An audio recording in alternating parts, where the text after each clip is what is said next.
Okay, Assalamualikum. Thank you so much everyone for joining us today. We have many participants from different places, so maybe it's afternoon or maybe morning or evening, I don't know. So take the greetings from our organizing committee. So without taking of your time, we'd like to start our today's workshop. So before I pass the microphone to our speakers, let's introduce him to you. Dr. M. Prem Kumar has a PhD degree from Anna University, Chennai, India. He worked in various reputed institutions in India and has more than 14 years of teaching experience. Currently, he is working as an associate professor with the Dayananda Sagar College of Engineering, Bengaluru, Karnataka, India. He has published over 100 technical articles in various national and international peer-reviewed reputed journals of IEEE, Elsevier, Springer, IET, Wiley, Taylors, and Francis, etc., with over 1,500 citations and an H index of 20. He is listed in the top 2% of scientists worldwide during 2021 to 22, based on a study by the Stanford University. His current research interests include power converters, inverters, renewable energy systems, smart grid and microgrid, PV parameters, extractions, modern PV, MPPTs, PV array faults, non-isolated, isolated DC-DC converters for renewable energy systems and electric vehicles, BMS for electric vehicles, and optimizations algorithms, including single, multi, and many objectives for real-time power electronics and power systems problems. He is an editor and reviewer of leading journals of IEEE, IET, Elsevier, Wiley, Taylor's, Francis, Springer, MDPI, iOS Press, Teach Science Press, etc. He has also written 3 textbooks titled Linear Integrated Circuits, Electrical Machines 1, and Artificial Intelligence and Intelligence Systems for Beginners. He has published and granted 8 patents by IPR India and IPR Australia. He is an active speaker and has delivered more than 15 guest lectures at various organizations. He has received various awards and rewards for his outstanding contributions to teaching and research. He is a member of various professional bodies such as IEEE, ISTE, and IEEE. So now I will pass the speaker microphone to our speaker. So over to you, Doctor. Yes, so let us start. Let me share the screen first so we can start it.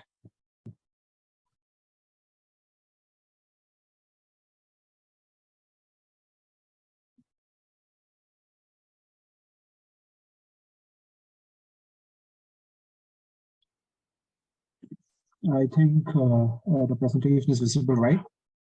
Yes, Doctor, it's visible. Yes, thank you. Yes, so very good afternoon to all the people. I'm Dr. Prem Kumar. So I just welcome you all for one-day workshop on modeling, design, and simulation of PV systems using MATLAB and Simulink. And I thank the organizing committee from Education and the Research Desk, Malaysia, for giving this opportunity.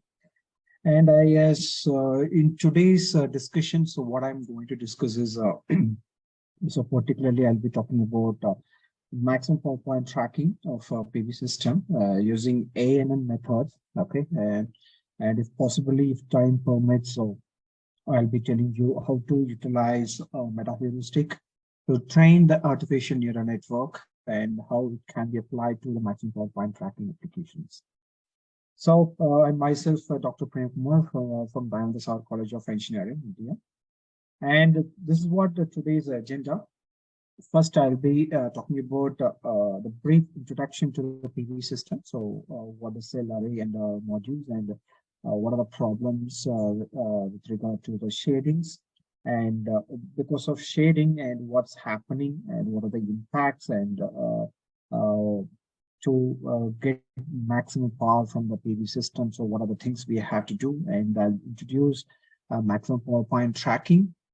and I'll introduce an artificial neural network as well. And finally, I'll be applying the artificial neural network for MPPT application. It's purely of a hands-on session. So I hope everyone have MATLAB with you people, so that you can also practice when I give the lecture. So it's very useful for you. So obviously you can do a lot of publications with this. So I'll be telling you what are the things you people have to follow, and step-by-step procedure I'll be giving you people, and you just follow it, and you can publish so many research paper based on this particular session. That's what that is guaranteed, and we'll be getting some kind of results, and from the results we'll see what are the findings from the results, and we'll be discussing what are the changes need to be done, and what are the challenges are there in AI-based MPPT techniques.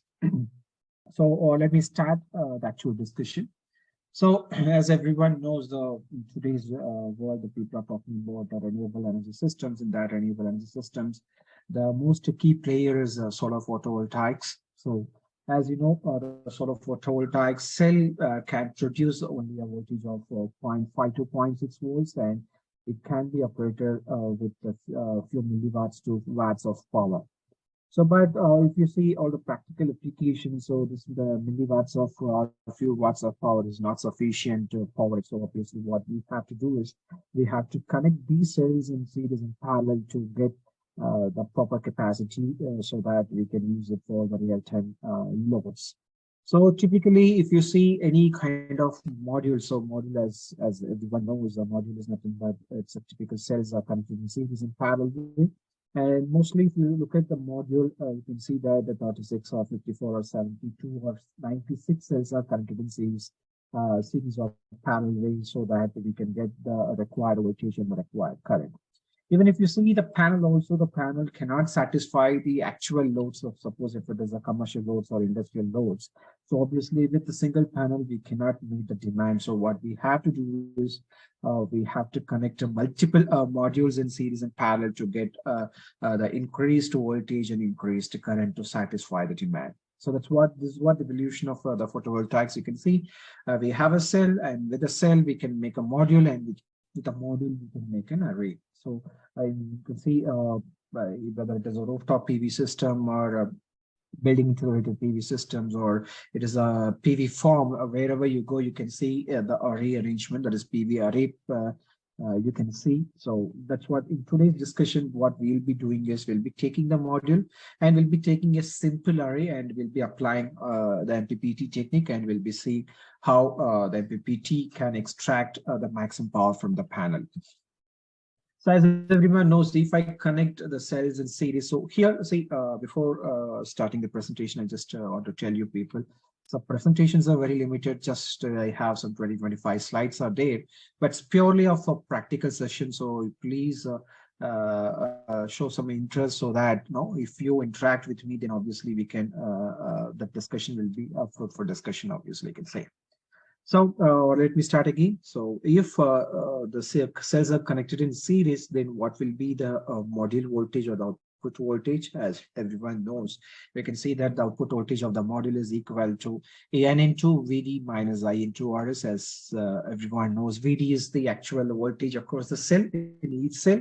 And obviously, when the load is connected, the current will be flowing, and the panel or the cell will be having its terminals. It will be having its ohmic resistance, and you can see that it is having its series resistance. So there'll be a drop across the series resistance. So the actual cell voltage minus the drop is nothing but your module voltage, and where N is nothing but number of cells connected in series.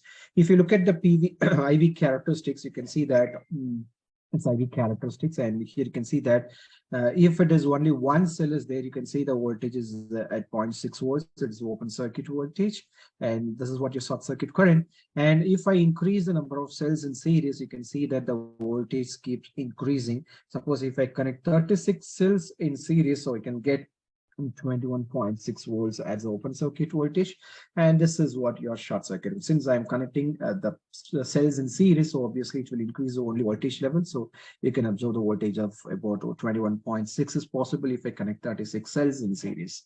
Okay, suppose if you want to increase the current, then obviously what we have to do is we have to connect the cells in parallel, that as everyone knows it already, right? So in the previous slide, we see the cells are connected in series. So suppose if modules are connected in series, this is what you can observe in the PV form. So you can see the number of modules will be connected in a series so that they'll make a string, and the number of strings will be connected in parallel so that they can make an array, the complete array, right? So here you can observe three different modules are connected in a series, and the total voltage of this particular string is equal to V1 plus V2 plus V3. And you can observe in the IV characteristics as well. So if only one module is there, this is what your voltage level. And if two modules are there in series, so you can see the voltage is increased. And if it is three modules, if it is increased further, if it is three modules. So, and you can see that the current is constant since we have only series connected panels, right? So suppose if I connect these three panels in parallel way, so as you know, the current capacity of the string will be increased. So you can see that the current is equal to I1 plus I2 plus I3, and the voltage will be same because it's parallelly connected. So if it is one module, so you have a less current. If it is two module, more current is there, and if it is three module, and very high current is there. So in this way, only the people will increase the capacity of the PV system. So if the combination is there, so if the modules are connected in series and parallel, so what will happen, right? So if we connect both, if we have both the series and parallel connection, as it's a kind of a combination of the previous two slides. So both the voltage as well as the current will increase. That's what you can observe in the IV characteristics. So this is what a typical array we can say. And you can see this is a simple array. It is a 3x2 array. So you can see that the three modules are connected in series. So we can call it as a string. So this is string one, okay. And another string is there. In this string also, you can see that three panels are connected in series. And these two strings are connected in parallel. So we can say it is an array, right? So we can increase both the voltage as well as the current. Okay, so that's what the advantage of having a series and parallel connections. Okay, so when we have any PV system, so obviously you should know the IV and PV characteristics of the PV array or PV panel or the PV cell. So, and from the IV and PV curve, so what are the things you people have to observe is there are certain parameters you should know. Okay, you should understand those parameters. So once you know these parameters, obviously you can design a proper PV system. Okay, the very first parameter is you can see that open circuit voltage. Okay, that means when your panel is open, okay, and when your panel is subjected to the standard testing conditions, so we'll be having the voltage across the panel, so or the array or the cell, so that we call it as an open circuit voltage. You can see that this is what the open circuit voltage. At this open circuit voltage point, you can see that the power equal to 0, right?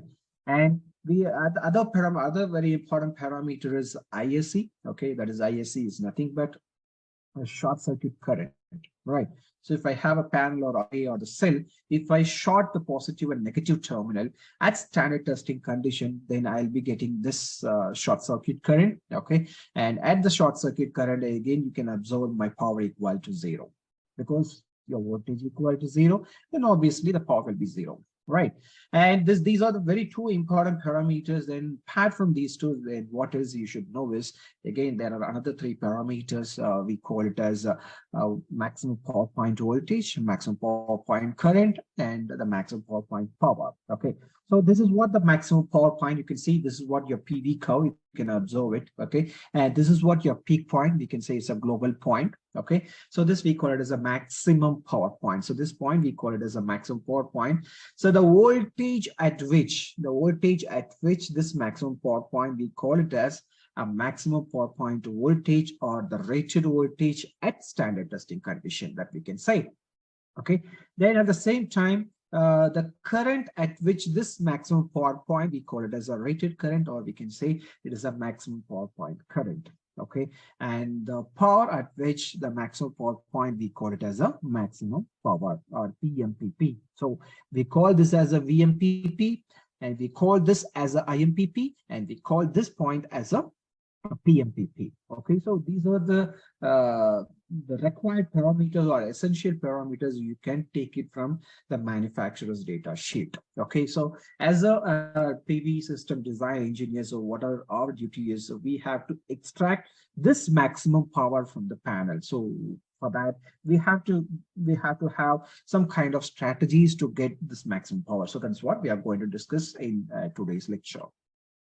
Okay, then another very important the performance metrics of the PV system is the fill factor.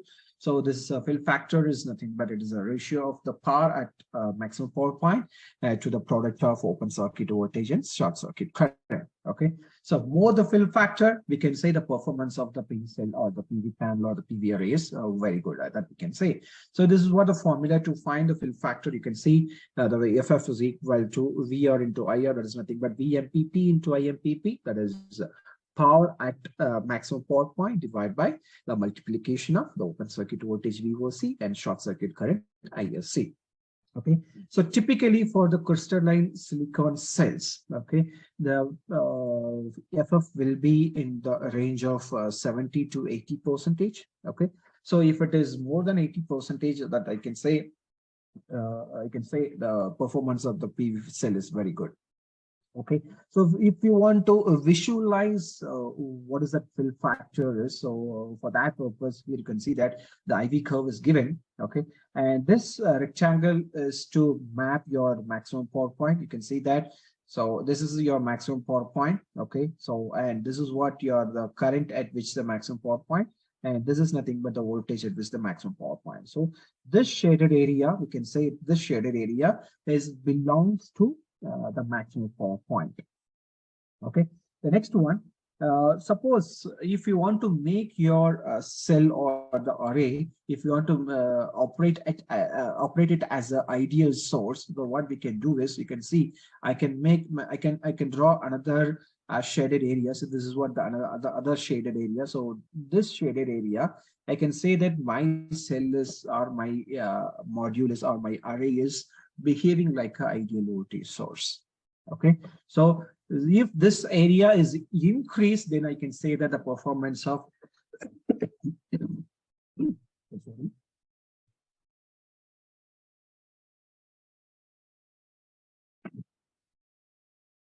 so if this shaded area is more, then obviously I can say that the performance of the PV system is much more. Okay, so in order to analyze this, in order to analyze the performance of the PV system, so this fill factor is very important. But here, since we are talking about the maximum power point tracking, so in today's discussion, I'll not talk about the fill factor and all. So I'll just discuss only the maximum power point, what it is. Okay, and suppose if I change the irradiation then the temperature. So if, as you know, the PV cell or the PV panel works based on the environmental conditions. If the environmental condition is constant, so then there won't be any problem. There won't be any need of power point tracking techniques. Since this condition is totally uncertain. Sorry.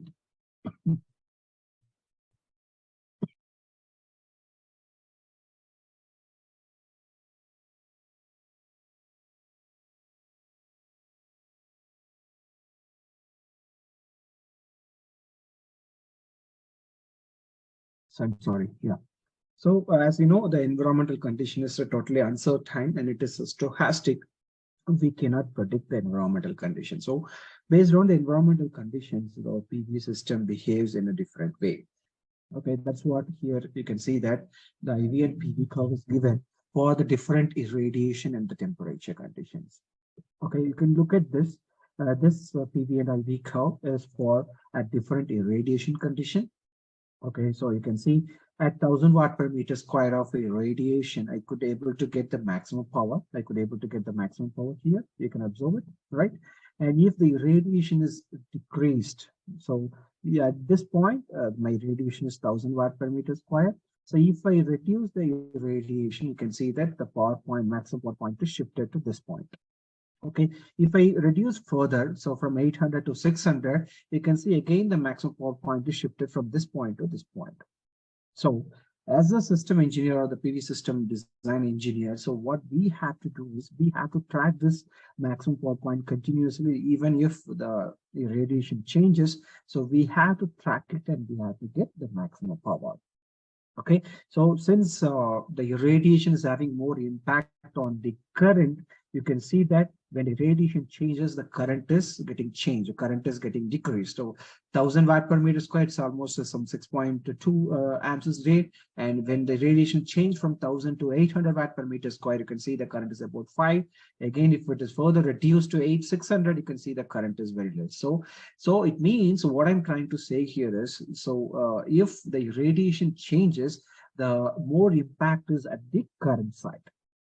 Okay, at the same time, see here the temperature is also there, right? So you can see that there are 3 different temperatures I have considered. One is a 25 degrees Celsius, then another one is a 50 degrees Celsius, and another one is 75 degrees Celsius. Okay, so at 25 degrees Celsius, you can observe that my panel can give the maximum power. Right.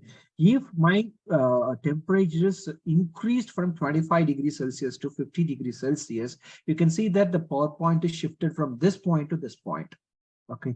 If I increase the temperature further, see at 75 degrees Celsius, again, my power point is shifted from this point to this point. So I can say if the temperature is increased, okay, it is having more impact at the voltage side. You can observe it.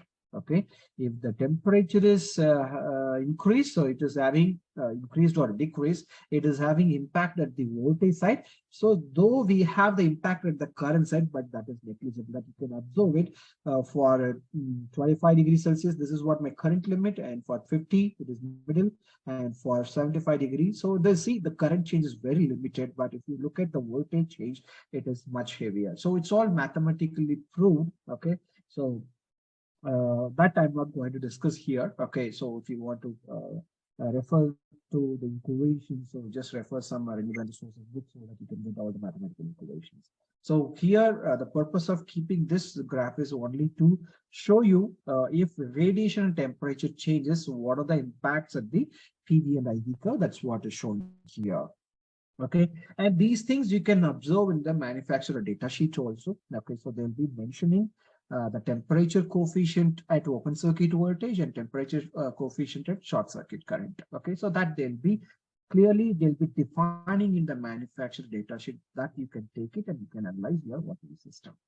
Okay, so this is one of the typical crystalline silicon cell. For crystalline silicon cell, they can see that the open circuit voltage drops by 0.37% for each degree Celsius. Okay, when the temperature increases. Okay, so when the temperature increases, the voltage drop will happen. Okay, when that irradiation is changes. Okay, when the irradiation changes, okay, what will happen? No, the voltage current will drop. Okay, at the same time, you can see that when my temperature is increased, so this is actually at 25 degrees Celsius. When my temperature is increased, my voltage gets dropped. At the same time, my current is increased. You can see this is 25 degrees Celsius and this is 75 degrees Celsius. My current get increased, but you see the percentage is only about 0.05%. That's what I told. It is very limited and it's negligible amount. Okay, so you can see that approximately my increase in current is only 0.05%, which results the decrease in power of about 0.5% per degree Celsius. So you can see the power is dropped. When the temperature increase, my power is getting dropped. Okay, so it's about 0.5% per degree Celsius. Okay, this is typically applicable for the crystalline silicon cell. It is not same for all the cells and all the manufacturers. So different manufacturers having the different materials. So obviously they'll be specifying all these temperature coefficients in the manufacturer data sheet itself, so you can take it and you can analyze it. Okay, and yeah, so what are the problems with the PV system? So we'll be having a rooftop PV system and building integrated PV system and the solar farms. You can install the PV panels or the PV array wherever you want it.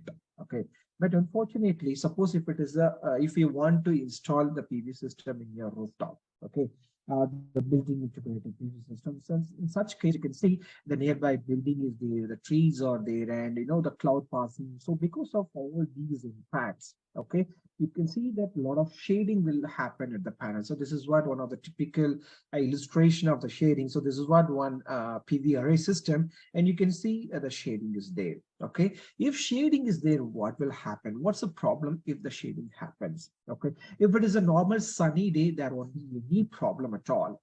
Okay, if it is a normal sunny day, there won't be any problem at all. So now suppose if any small shaded portion is there, what will happen? See, assume that in a panel, you'll be having a 36 cells. Okay, in 36 cells are connected in series. Okay, if any one of the cell is shaded, okay, due to any reasons, okay, if any one of the cell is shaded, what will happen? Actually, that the cell will be act as a source, right? Actually, it is a source. So when it is shaded, instead of acting as a source, it will act as a load. Okay, so what will happen? So because it is acting as a load, what will happen is the internal hotspot will be increased. So that internal hotspot will keep increase the temperature, and finally it will damage the cell. Okay, if one of the cell is damaged in the string, then obviously what will happen? The complete panel will be failure, or it will be damaged. Okay, so this is what the problem of the shading.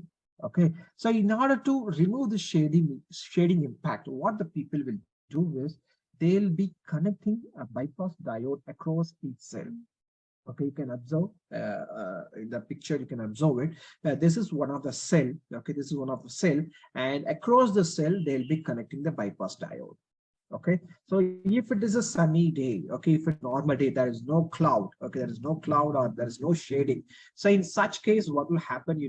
This diode will be reverse biased so that there won't be any current flows through this diode. So the current will flow through your cell, and this will circulate like this way, so that you can see your cell can supply 0.5 volts to the load. Okay, now assume that my cell is shaded. Okay, assume that my cell is shaded like this. Okay, if it is shaded, what will happen? My diode will start, it will be in the reverse forward bias condition, so that instead of current flowing through the cell, because it will act as a load now, right? Since it is shaded, as you know, that it will start to act as a load. So instead of supplying power, it will start to consume the power. So since we have the bypass diode will come into the picture to start conducting, so that you can see the current will be bypassed through the diode, and it will be given to the next cell in the same string. Okay, so yes, now you can see that we have bypassed it. Okay, so we have bypassed the current so that you can avoid damage of the P cell. But at the same time, since we have a diode, you can see that the voltage drop of minus 0.6 volts will be there. But this won't be any problem because you can protect yourself. Okay, so this is what the impact of the bypass diode when we connect across the cell. Okay, but unfortunately, what's the problem is, see, the manufacturers, they will not provide the diode across each cell. For example, if you want to make some 50-watt panel, if you want to make a 50-watt panel, so obviously assume that it is a 36 cells are connected in series. So definitely the manufacturers will not attach the bypass diode across each cell. Across 36 cells, they will not connect. So mostly what the people will do is they will connect to only one bypass diode across the panel alone. Okay, so because a lot of complexities are there, the construction difficulties are there when we connect bypass diode across each cell. Okay, so normally the manufacturers, they will connect to only one bypass, or one or two, or maximum at 300-watt panel, they have connected 3 bypass diodes across the panel. Okay, so when I connect bypass diode, yes, I can avoid damaging the PV cell, but it will introduce a small voltage drop because the diode is conducting during the shaded region. Obviously, it will be having some kind of drop. Okay, so not only that problem, it is having some other impact also. So what is that impact? Okay, so you can observe here there are 4 different conditions are given. The first condition is matched current, so there won't be any problem. So properly the current is flowing. Now what happens? One cell is shaded. You can see that my current is bypassed through my bypass diode, and it is flowing to the next cell. Okay, so you can see there will be a small voltage drop, but you can avoid damaging of the cell. Now matched cell, if I open circuit it, what will happen? Okay, if I open circuit it, what will happen? You can see that the current will be flows through this path alone. So again, you can see that my bypass diode is completely irresponsive. But here, when it is open circuited, if one of the cell is shaded, you can observe that. My open circuit voltage is dropped from 0.6 volts to 0.5 volts. Okay, so these are all the different impacts of the bypass diode when we connect across each cell of the panel. Okay, so now one more diode is also there, so that we call it as a blocking diode. So I see, for example, this is what your PV array system. Okay, so this is a three cells are connected in a string in a series way. Okay, this is one string, string one, string two, string three, and these three strings are connected in parallel. Okay, assume that in this PV array, if these two panels are shaded, what will happen? This will act as a load. Now, what happens? Instead of supplying current to the system, what will happen? It will tries to take the current from the nearby strings. So what will happen? It will reduce the performance of the other strings as well. So what we can do is, what the people will do is, they will connect one blocking diode in a series with each string. Okay, this is string one and string two and string three. In each string, they will connect one blocking diode. So that's even if it is shaded, okay, if it tries to draw, see here, you can observe it. The diodes are connected in a series with each string. Okay, string one, string two, and string three. And suppose if it is shaded, what will happen? This string will tries to absorb the current from the second string and this third string. But here, unfortunately, we kept the blocking diode here. Obviously, it will not allow the reverse flow of current, so that you can see that my current I1 equal to 0, so that I can protect this complete string. Okay, so that's what the purpose of the blocking diode. So here they will provide, for each string they will provide one blocking diode, and at the same time for one array, the complete array also they'll provide one blocking diode, because suppose if it is a battery operated PV system, if any reversal energy comes, so that will impact the PV system as well, so that they'll connect one more blocking diode in series with the array here maybe. Okay, so these are all the purpose of the bypass diodes and the blocking diodes. But as I told you one thing, though we have advantage when we connect bypass diode, it is also having a drawback. Okay, so this one, you see, both are the PV and IV characteristics of the same panel at same operating conditions. Okay, so you can see that the blue color line is for the T equal to 25 degrees Celsius, and the orange one is for a T equal to 50 degrees Celsius. Now here I have not connected any bypass diode. Okay, sorry, bypass diode. So if I don't connect any bypass diode, you can observe the maximum power at T equal to 25 degrees Celsius only about 521. You can observe this is what your maximum power point. So you can see that it's about almost 520 watt. Okay. At the same time, if my temperature is equal to 50 degrees Celsius, you can see this is what my maximum power. I can trace about some 475 watts approximately. Right.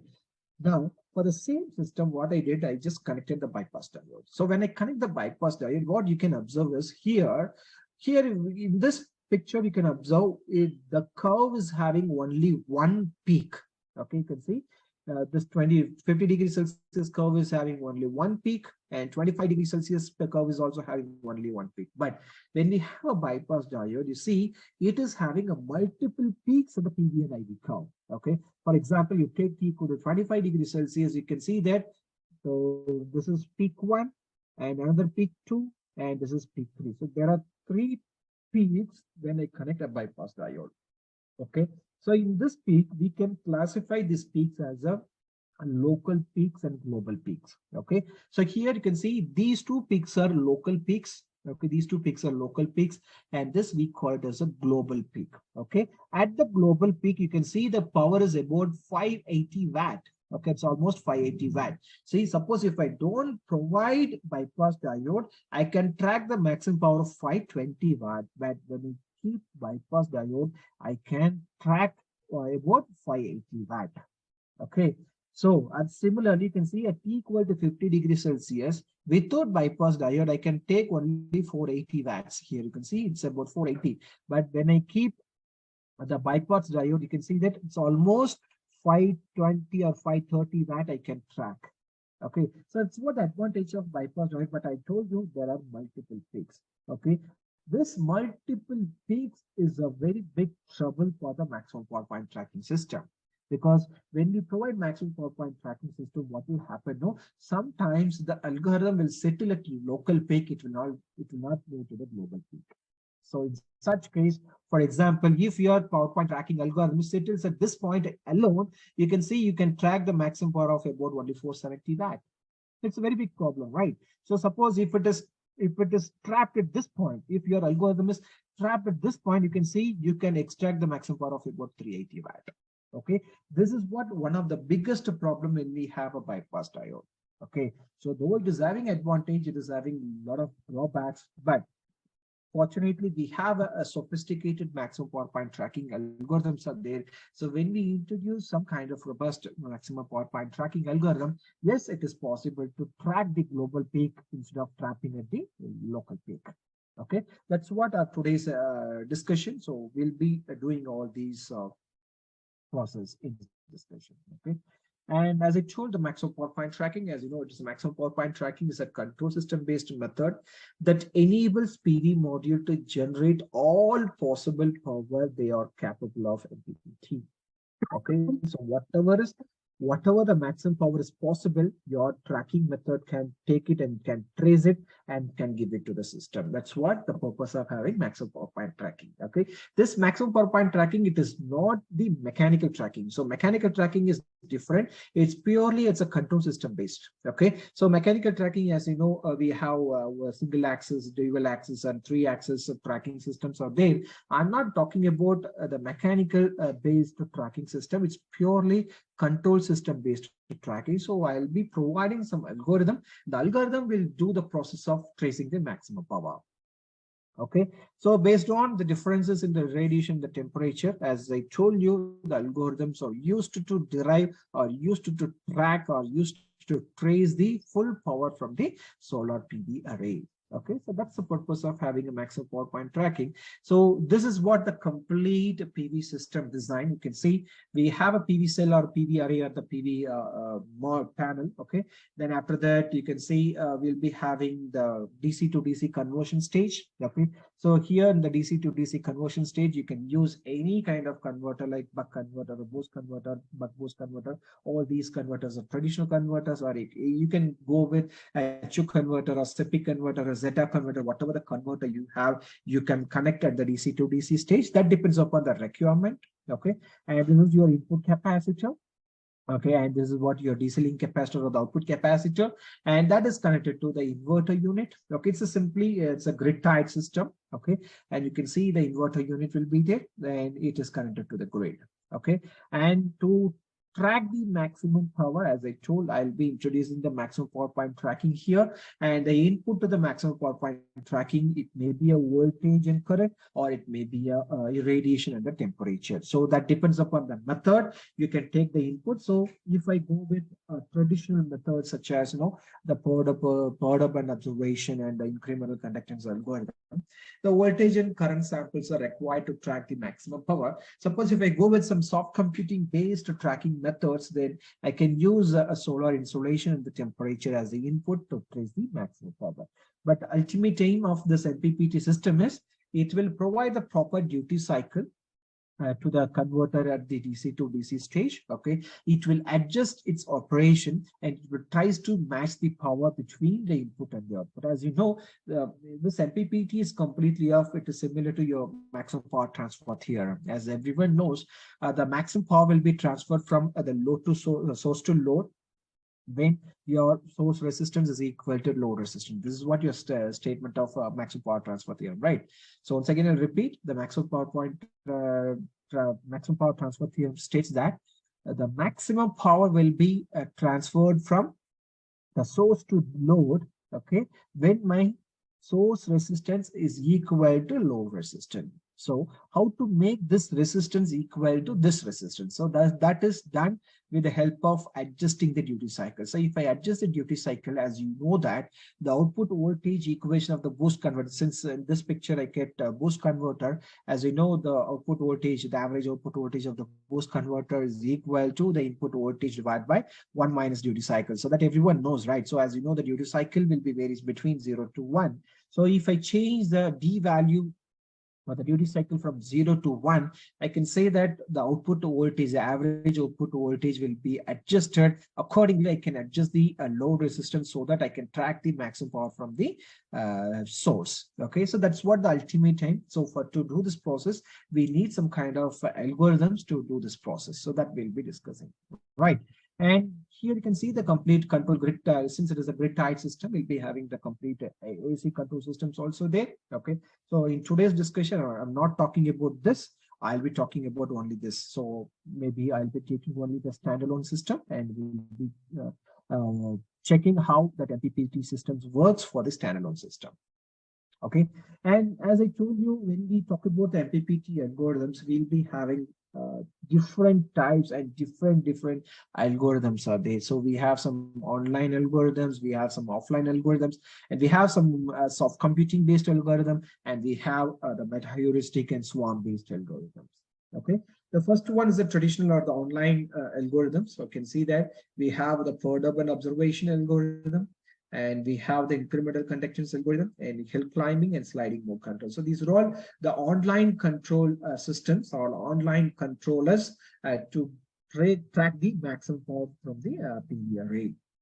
Okay, and we have some offline systems of offline methods such as the open circuit voltage, short circuit current method, constant voltage method, constant current method, pivot to open circuit voltage method, p-n junction voltage drop.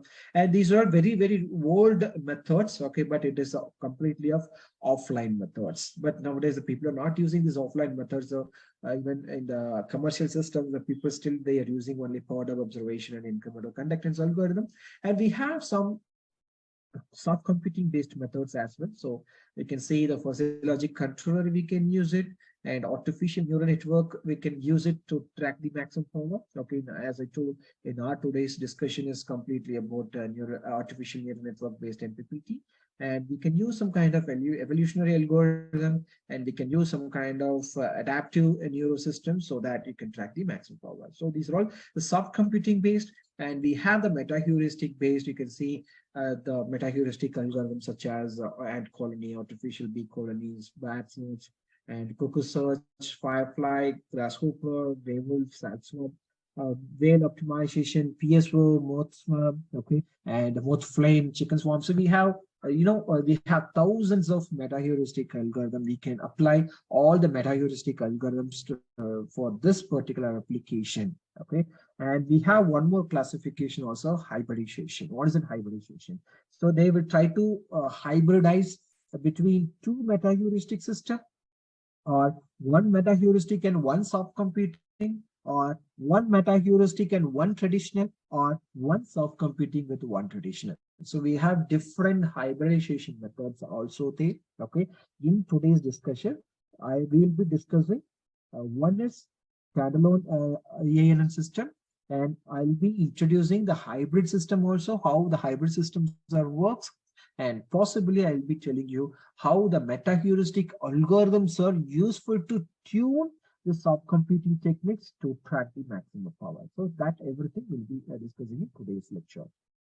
Okay, and this is one of the typical traditional algorithm. It's a portable observation algorithm. It's a very simple algorithm.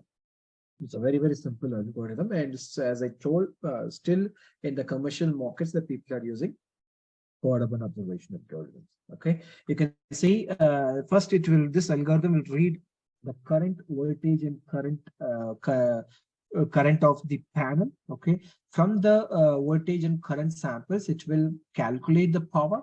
Okay, then it will be finding the delay, that is the volt voltage, volt current, and volt power. Also, it will take it. It will keep it in the memory. Okay, then it will tries to find the difference between the actual power, that is the current power, and the previous power. Okay, So it will find the del P or dP we can say. Okay, so it is nothing but it is a difference between the current power and the previous power. Okay, if the current power and the previous power difference is equal to 0, okay, what will happen? It will return the highest duty, whatever the duty I have given, the initial duty I have given in the algorithm. Okay, it will return that same value. So if this condition is not satisfied, it will be going to the next loop. So what does the next loop says? If my change in power is greater than 0, okay, if my change in power is greater than 0, yes, if it is satisfied, it will go to this loop. In this loop, again, I'll be checking whether my voltage is less than 0 or not. Change in voltage is less than 0 or not. Okay, you can see that if my change in voltage is less than 0, it will perturb the duty cycle. You can see my duty cycle is equal to initial duty plus my step size. Okay, this del D is nothing but step size. It will be 5% or 1% to 5% will keep a step size. Okay, for example, if my initial duty is 0.5, if my step size is 0.05, I can say that for the next perturbation, my duty cycle will be equal to 0.55. So likewise, it will perturb. Okay, and it will return the duty. Again, it will observe the voltage and current. It will calculate the power. Again, it will calculate the power difference. Again, it will whether it will check if this condition is satisfied or not. If it is satisfied, it will take the last duty as the actual duty. And if it is not satisfied, again, we'll go here. Again, we'll check the voltage. If voltage is matched, again, we'll go here. If voltage is, this condition is not matched, what will happen? No, the duty will be, the step size will be subtracted from the initial duty. So you can see that D is equal to D minus del T. So duty may increase, duty cycle may increase or it may decrease, it depends upon the conditions. It's a very simple one. Okay, so simply to say it's the hill climbing method and part of observation method is almost similar. Okay, so when we start the algorithm, it will start from the 0 point always. It will start from the 0 point. Okay, when it will, after checking all the condition, as I told you, it will perturb the duty, it will increase the duty so that my point will shift here. Okay, again it will increase the duty, my point will shift here. Again it will increase the duty, it will shift. So further it will shift like this. Okay, and it will tries to reach the maximum power. Okay, so if my PV system is having only a single peak, there won't be any problem. It can easily track the maximum power. Okay, suppose if the same system is having multiple peaks like this, okay, that time the product and observation algorithm struggles to reach the maximum power point. Okay, that's the reason why we have some advanced MPPT techniques are available. Okay, and similar way, okay, in this product and observation, you can see we have handled only the voltage and the power. Okay, we didn't discuss anything about the current. But if you look at this, the second traditional method we call it as the incremental conductance algorithm. Okay, it's purely based on your voltage and current. Here I'm not talking about the power. I'll be taking only the voltage and current. I'll be finding the conductance. Okay, so if the conductance are satisfied, it will return the final duty. If it is not satisfied, it will increase the conductance or it will decrease the conductance based on by adjusting the duty cycle of the converter. Okay, you can observe here. I will be finding the difference in voltage dV and difference in current. Again, first I'll check this condition. If my change in voltage is 0, okay, if it is satisfied, we'll check the current. Okay, if my change in current is also 0, you can see already voltage change is 0. If my current change is also 0, what will happen? It will return the final duty cycle.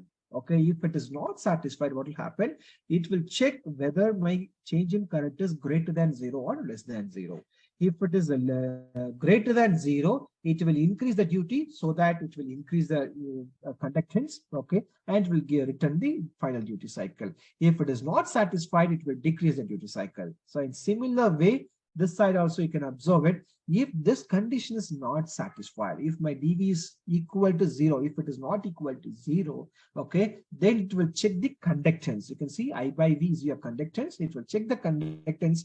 Okay, if these two conductance, if my di by dV is equal to minus I by V, okay, di is changing current, dV is changing voltage, I and V is nothing but actual voltage and current. Okay, if these two are matching, you can see that there is no change. It will return the actual duty cycle. If it is not satisfied, again it will check whether it is less than or greater than I by V. Okay, based on that, it will increase the duty as well as it will decrease the duty. Okay, so these two algorithms are traditional algorithms. Okay, so as I told, in the commercial market, still the people are using a Pareto observation algorithm. Okay, but in today's discussion, what I'm going to do is I'll be talking about the soft computing method called artificial neural network. So what is that? What is the structure of the artificial neural network and how we can use artificial neural network for MPPT applications? Then we'll discuss how it produces the result for the changing operating conditions. Okay, so as you know, the artificial neural network processes a large number of processing elements called neurons, which operates in parallel. So I'm not going to discuss completely about what is artificial network. So here my intention is how to use artificial neural network for MPPT application. So just to give the basic introduction, I'll be talking about what is artificial neural network here. Okay, so as I told, this network will be having number of neurons. Okay, number of, if you take any structure of the artificial neural network, you'll be having the input layer and you'll be having the output layer, and between the input layer and the output layer, you'll be having the hidden layer, right? And the input layer will be connected to the neurons, that is in the hidden layer neurons. Okay, all the input layers will be connected to the neurons with specific weight. Okay, you can see that the weights are defined as W. You can see the weights are defined as W. Okay, and here you can see X1, X2, X3 is nothing but your input. Okay, so if we have M inputs, so you'll be having AM input layers. Okay, and depends upon the output, you'll be having the output layer. So here you can see output layer is 1, so I can see it's only one layer is there. So between these two, as I told, you'll be having the hidden layers. Okay, now if we observe, you can see another one more layer is also there that we call it as a bias. Okay, so bias layer will be there in the typical artificial neural network. Okay, the bias layer will be there at the input side, as well as at the hidden layer side also you'll be having the bias. Okay, so bias is like it's a kind of another weight. Okay, usually it will be defined as equal, the value of this bias is equal to 1. So the purpose of this bias layer is it allows you to shift the activation function by adding a constant to the input. Okay, it helps the activation function, because as you know, the activation functions are very important for neural network, because the output may be in order of any kind of a signal. Okay, but we have to restrict the signal to our actual response. So to obtain that actual response, obtain the actual output response, so what we need is we need some activation functions are required. Okay, the activation functions may be it may be some kind of a threshold activation function, or it may be a saturate activation function. So likewise, we have so many activation functions are there. So in order to control the activation functions, obviously, this bias layers are required. So that's why you can see that the bias layer is there, but you can see the weight of this bias layer is equal to 1.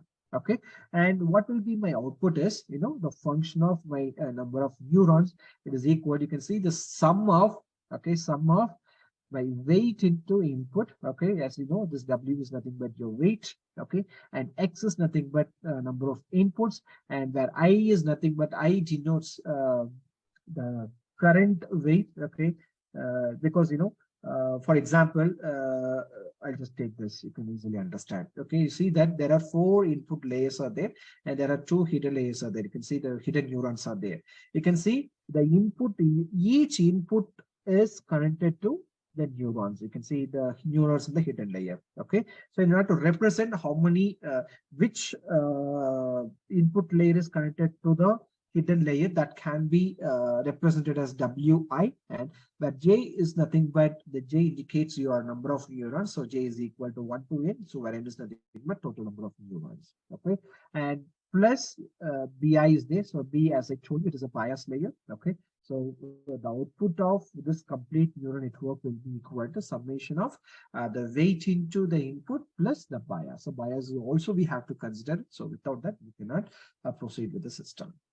So what are the different neural network topologies are there? So in general, we'll be having a single layer feed forward network. Okay, so everything is a feed forward. I'm not talking about the feedback network. I'll talk about only feed forward network. Okay, you can see we have input layer and we have output layer. So there won't be any hidden layers in single layer feed forward network. Okay, the next one is a multi-layer feedback network. We'll be having multi-layer feed forward network. So in the multi-layer feed forward network, you can see we have input layer and we have output layer. Between input layer and the output layer, I'll be having the hidden layer. Okay, and this hidden layer is fully connected layer. You can see that all the inputs and with all the outputs, your hidden layers are connected. Okay, so this is what a multi-layer feedback network. In today's discussion, what we are going to discuss is only about multi-layer feedback network. Okay, and we have the advanced network called a recurrent network. Okay, the recurrent neural network. In the recurrent neural network, so what we will do is we'll feed some output to the input so that you can increase the system performance. So that will be your recurrent neural network. So as I told you, so these are, but we have many variants, many topologies are there in the research community. So I just listed only the generic network topologies. Okay, as I told you already, in today's discussion we'll be talking about only the multi-layer feed forward network, not feedback network. It's purely feed forward network. Okay, now how we are going to apply this AN to MPPT? That's what this figure says. Okay, you can see that we have a PV array or PV cell or PV panel. Okay, and between the load and the source, we need some converting devices. So we have a DC to DC converters. Okay, so what I'll do is I'll just track my voltage in current and I'll just calculate my actual power. And here you can see my ANN is there. The input to the ANN is nothing but my radiation and the temperature. Okay, the input data for my ANN is only solar insolation and the temperature, and the output will be my reference power or reference voltage. You can take anything. Okay, so here in this pictorial representation, you can see the output of the ANN is equal to reference power. Already we have calculated the actual power. It will find the difference between the actual power and the reference power, and based on that it will calculate the error, and that error will be given as the input to the PI controller. Okay, and we'll be having the PI gains also there, so we'll be adjusting the PI gains properly, and from the PI controller the duty cycles will be generated, and the duty cycle will be given to the PWM generator, and the PWM generator will give the required switching pulse for the MOSFETs or IGBT and the DC to DC converter, so that it will adjust its operation so that it tries to match the load resistance and the source resistance so that the maximum power will be transferred. Okay, so as I told you already, in today's discussion, we'll be talking about only a multi-layer feed forward network. As I told, you can see this is your input layer and this is your output layer, and between input and output we have the hidden layer. Okay, and you can see the input is just moving forward. It is not having any feedback network. Okay, that's why I told it is a multi-layer feed forward network. Okay, now if you take the input layer, as I told you, the input to the ANN is only the radiation and the temperature. You can see there are two neurons at the input layer. So one is for the insolation and another one is for the temperature. Okay, then output of the AN is only a reference power. You can see this is what my output layer. So I have only one neurons at the output layer, and you can see the output is P reference. So you can take P reference or I reference or V reference, whatever you need, you can take. If you have voltage controller, you can take V reference. If you have a current controller, you can take I reference. Okay, and here I have taken the picture. What we have shown is only a P reference.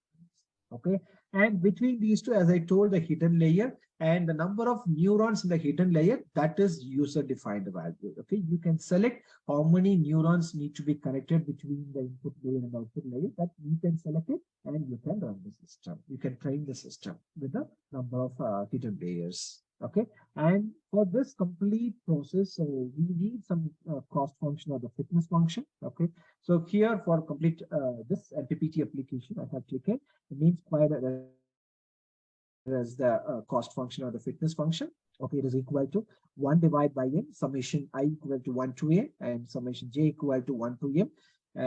Equal to, it tries to find the difference between the actual and the target. Okay, this y of I and the t of I is nothing but, y of I is nothing but the predicted value. Okay, and the t is nothing but the target value, the whole square. Okay, so when n is nothing but number of input data, because see, the ANN needs a data set. It needs a data samples. Without data samples, we cannot use ANN. Okay, so how many samples are there in our data set? So that defines your n. Okay, n is nothing but number of input data. Okay, and the next one is the number of output signals. Okay, m is nothing but your number of output signals, and y, as I told you, it is the real output or the predicted output, and t is nothing but my target output. Okay, so here for our discussion today, I'll be taking MSE as a cost function. You can take a root mean square error also as a target function or the cost function. Okay, that is also possible. But in our today's discussion, I have taken only mean square error as the cost function or the fitness function. Okay, so as I told, the hidden layer size. So you have to select the proper hidden layer size. Okay, so how many hidden layers you have to select? Okay, because if you go with the more number of hidden layers, the accuracy will be more. If you go with less number of hidden layers, accuracy will be less. But when you increase the layer size further and further, the system will be complex. Sometimes the system will be saturated. It will not give the proper output also. So as a design engineer, it's our duty to find the optimal hidden layers. Okay, once you find the optimal hidden layers, we just put it so that it will train the system properly, and it will try to extract the maximum power possibly. Okay, so now it's a time to develop the data set and train the ANN using the data set, and we'll apply the same to the PV system for the MPPT application. So far, if you have any questions, you can ask. Now it's purely, I'm just moving to the MATLAB. So we'll start our hands-on session now. If you have any doubts so far, just ask me now.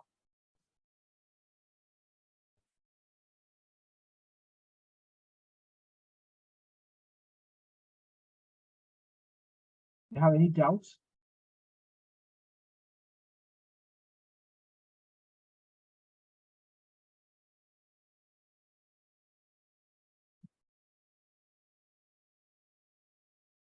So you people are listening, or if you listen and if you practice along with me, then it will be too good for you. So as I told you already, obviously it will be useful for you to write some research papers as well. Maybe it will be useful for your MTech or PhD as well. So we just put some effort so that you can do something with these presentations. So if there is no doubts, I'll just move on to the MATLAB. Is everything okay?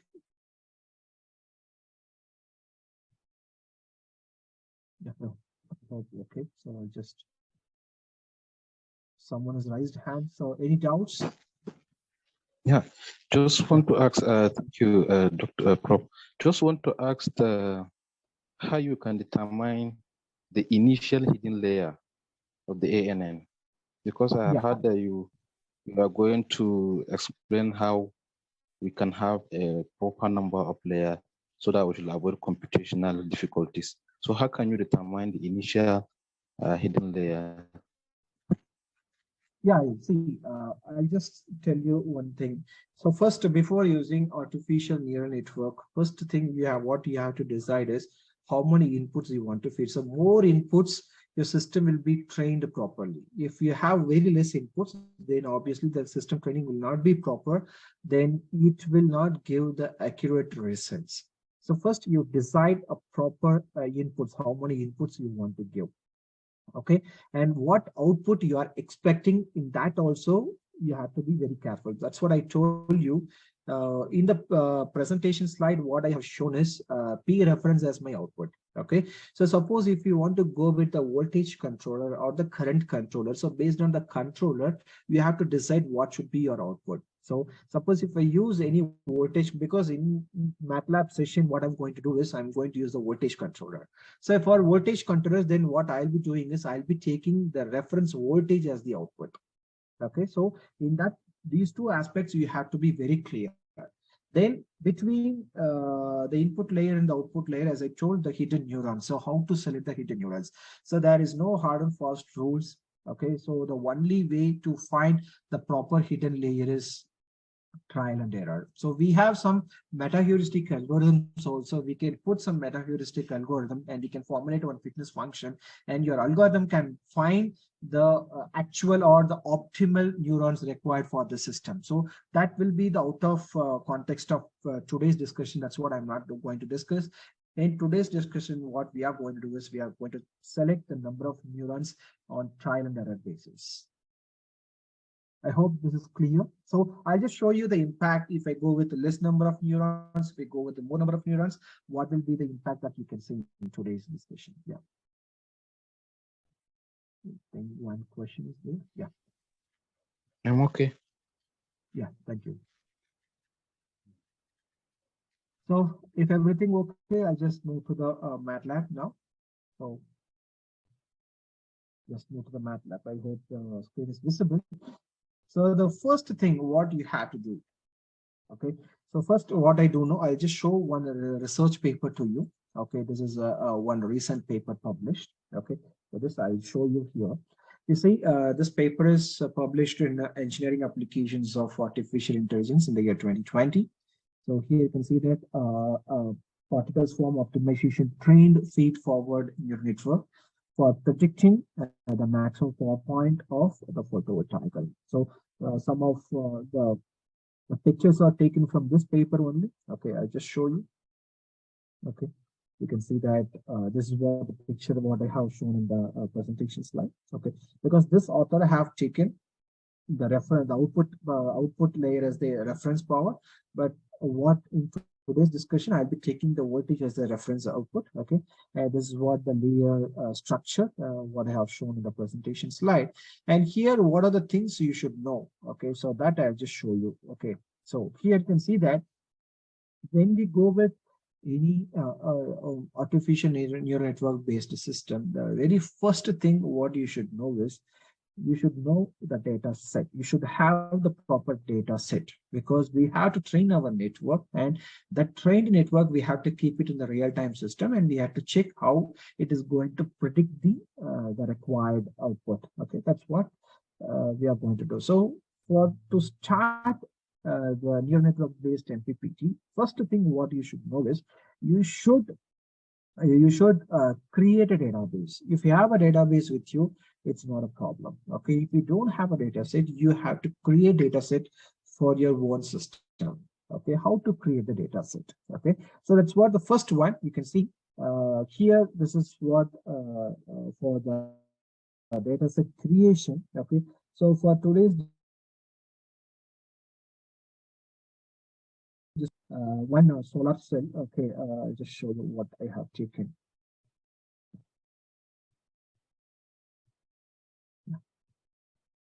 Solar track 250 watt. Yeah. So this is what the solar panel I have taken for today's discussion. Okay, so this is the manufacturer data sheet. Okay, I'll just open the data sheet. Yeah, it's showing there. Okay, you can see that. You can see the number of cells connected in series is about 20.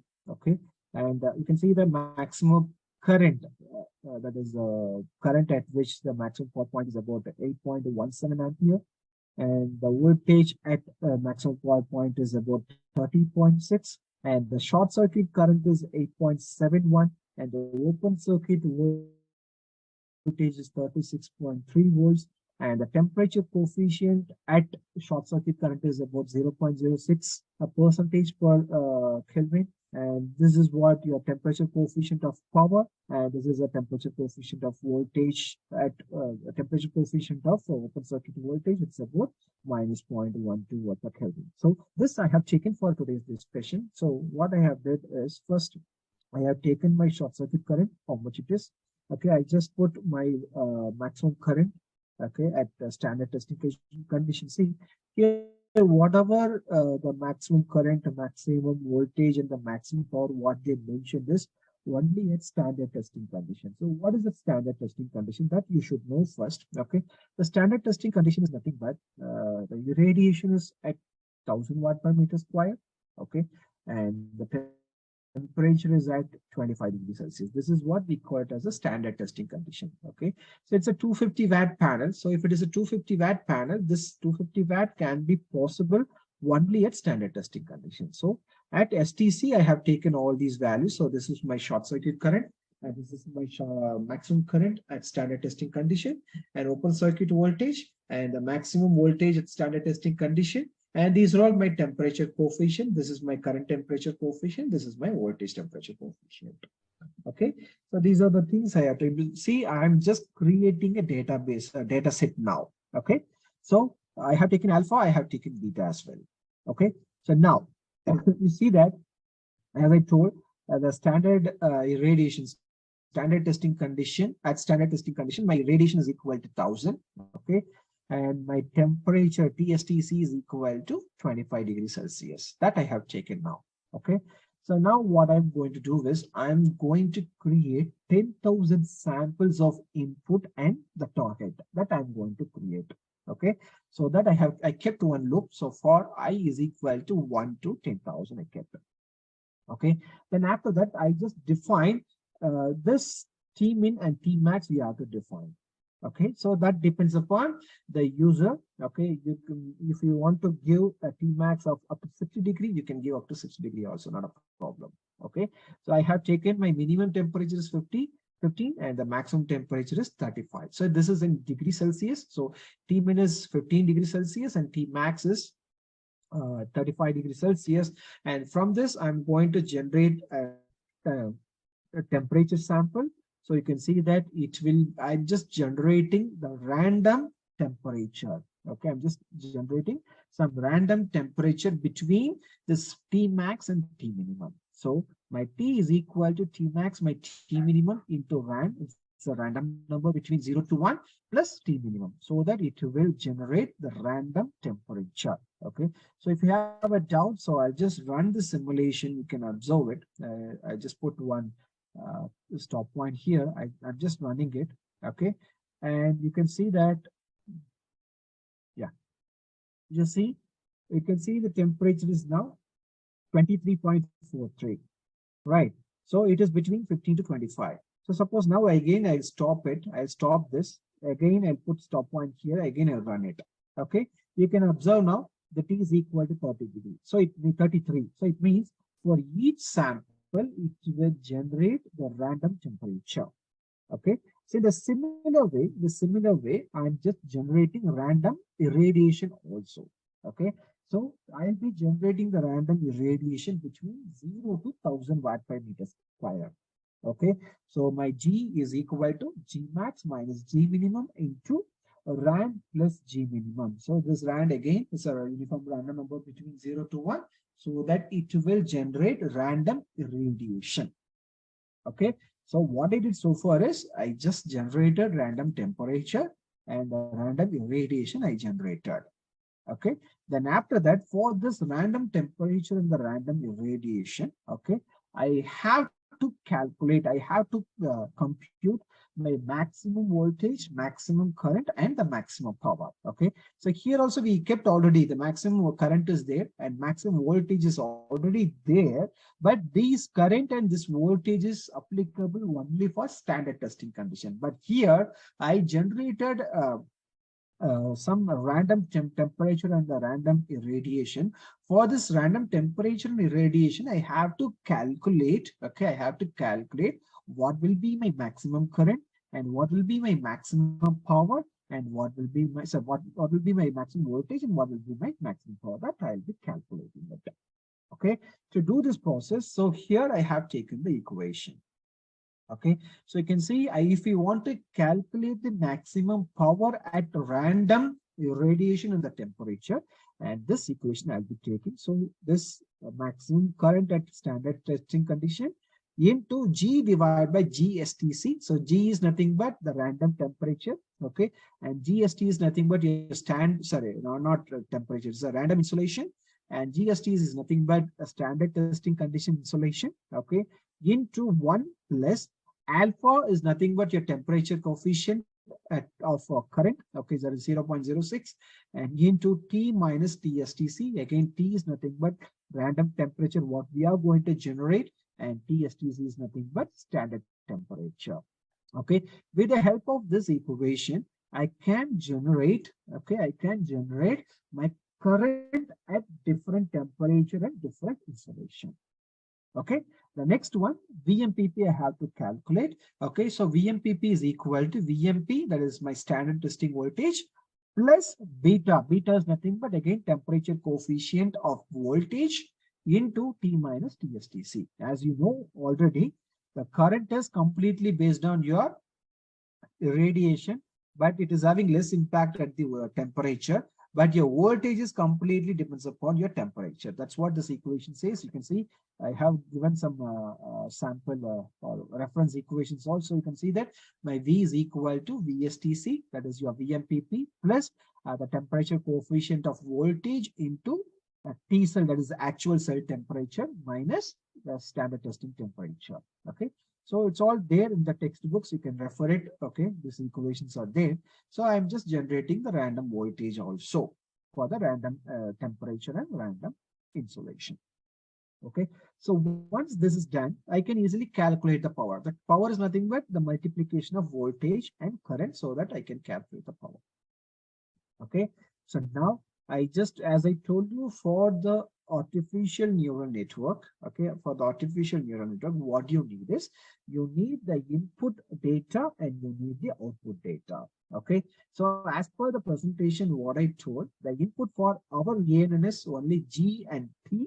Okay, that is insolation and the temperature.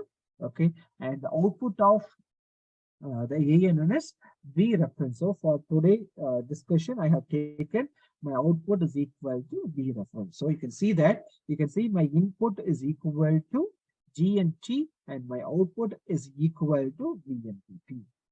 Okay, so these are all my input and output data sets. Okay, so this data set I have created, I have generated this data set. Okay, if you have original data set, you can go with that. Okay, if you don't have, you can create data set like this. Okay, so I just run this. You can see that it will create 10,000 data samples for both input and output. I just ran it. Okay, and you can see this is what my input. You can see the input is having 10,000 samples of 2 columns. Okay, you can, I just open it. Okay, you can see that. You can see the first column is your insolation and the second column is temperature. You can see the temperature and the insolation is between the range what we have given already. You can see that. So almost 10,000 samples it created. Okay, it will be within the range what we defined already. Okay, yeah. And now you can see the output also. You can see the output is having only one output. Okay, and it is having 10,000 samples. You can see that it will calculate, because the output is nothing but what, your voltage. So for different, for randomized temperature and randomized insolation, we have calculated the output. So this will be my reference voltage of 10,000 samples we have. Okay, so this is what the data sample is. Now it is ready. Okay, it is ready. Now what we have to do is we have to train our artificial neural network. Right, so because data samples are ready. Right, so before training my data set, okay, what I do now, I'll just open the Simulink. Okay, I'll just open the Simulink. Yeah, it's open.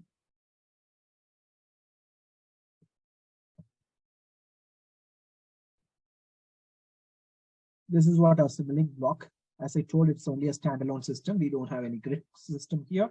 And you see, this is what my panel. Okay, so the how we can take this. So just type it PV array. Okay, you can get the PV array here. You can see. So like this, you can take your PV array, whatever you wanted, you can take it. Okay, so just double click this. Just double click the panel what you are going to select. As I told, I have taken Solar Tech 250, and you can see the maximum power is 249.84, and the number of cells in series is about 60, and open circuit voltage is 37.92, and short circuit current is 8.62, and open circuit, voltage at maximum power point is 30.96, and current at maximum power point is 8.07. So, and see all these parameters when I put here, you can see whatever the parameter I have shown, that everything I kept here. Okay, now you can see the temperature coefficient of voltage and the current, everything you can observe it. Okay, and here you can easily plot the IV and PV characteristics, okay, for different radiation, the different temperature. So suppose, see here, one more thing what you have to observe is the number of strings in series and parallel that you have to see. So now I'm going to consider only one panel, okay, because I have created the data set for only one panel. So my parallel string is equal to 1. My series modules in the string is also equal to 1. It means that only one panel I have. Okay. And for this, I'll be checking how the response for the different radiation condition at 25 degrees Celsius of temperature. I just plot it, and you can observe the PV and IV characteristics. Sorry.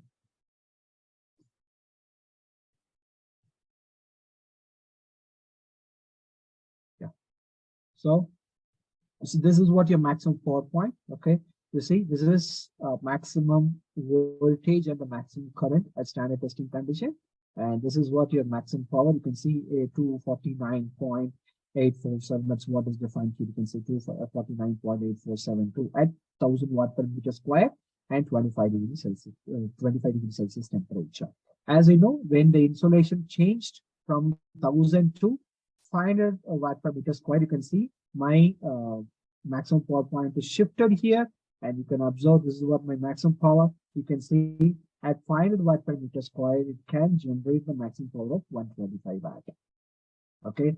Again, at 100 watt per meter square, it can give the maximum output of only 23 watts. Okay. This is a PV and IV characteristics of the panel and a different radiation condition. And if you want to plot a different temperature condition, just click this. Okay, and here I have taken the different temperature. Okay, so the conditions what we have taken is 35 to 35 degree only we have taken. Okay, 25, and meaning this we have taken is 50 degrees. So just plot it. Okay, and you can observe the response. Okay, you can see at 15 degree I can get 259 watt. Okay, and at 25 degree, I can get 249. That's what the standard value. You can see that at standard testing condition, 249.84. So 249.84 is there at standard testing condition. And this is what at 45 degrees Celsius, I can get 239.811.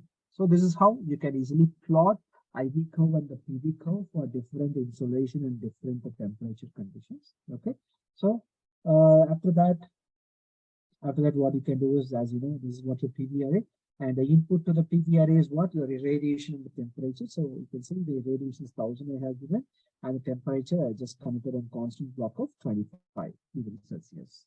Okay, and this is a measurement block. Okay, so because somewhere I will be calling the voltage and current, so I have connected one go-to block. Okay, so you can see I'm just going to take only for the measurement purpose, this go-to block is connected.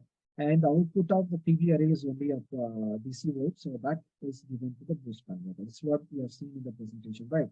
The presentation I have shown, what I have shown is, you can see we have a PV array, and between the load and the source, we have the power converter. So this is what your power converter. Okay, so here for discussion, I have connected the simple traditional boost converter I have taken. I just click it. You can see it's a simple boost converter I have taken.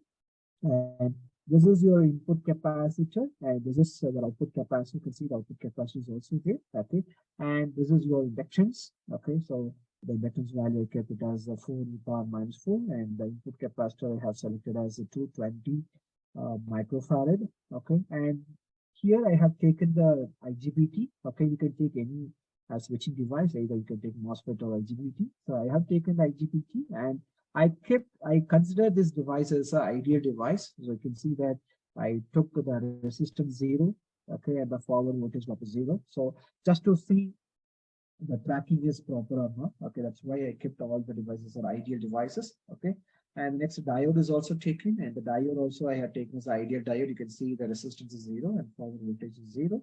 And after that, the capacitance is taken, the output capacitor is having 1000 microfarad. So this is to filter out your ripples at the output. And this is my load resistance. Okay, so you can see my load resistance is about 15 ohms I have taken. Okay, and I just feed it outside, so you can see the voltage is coming out. So this is what my boost converter. Okay, boost converter and the load as well, everything is there.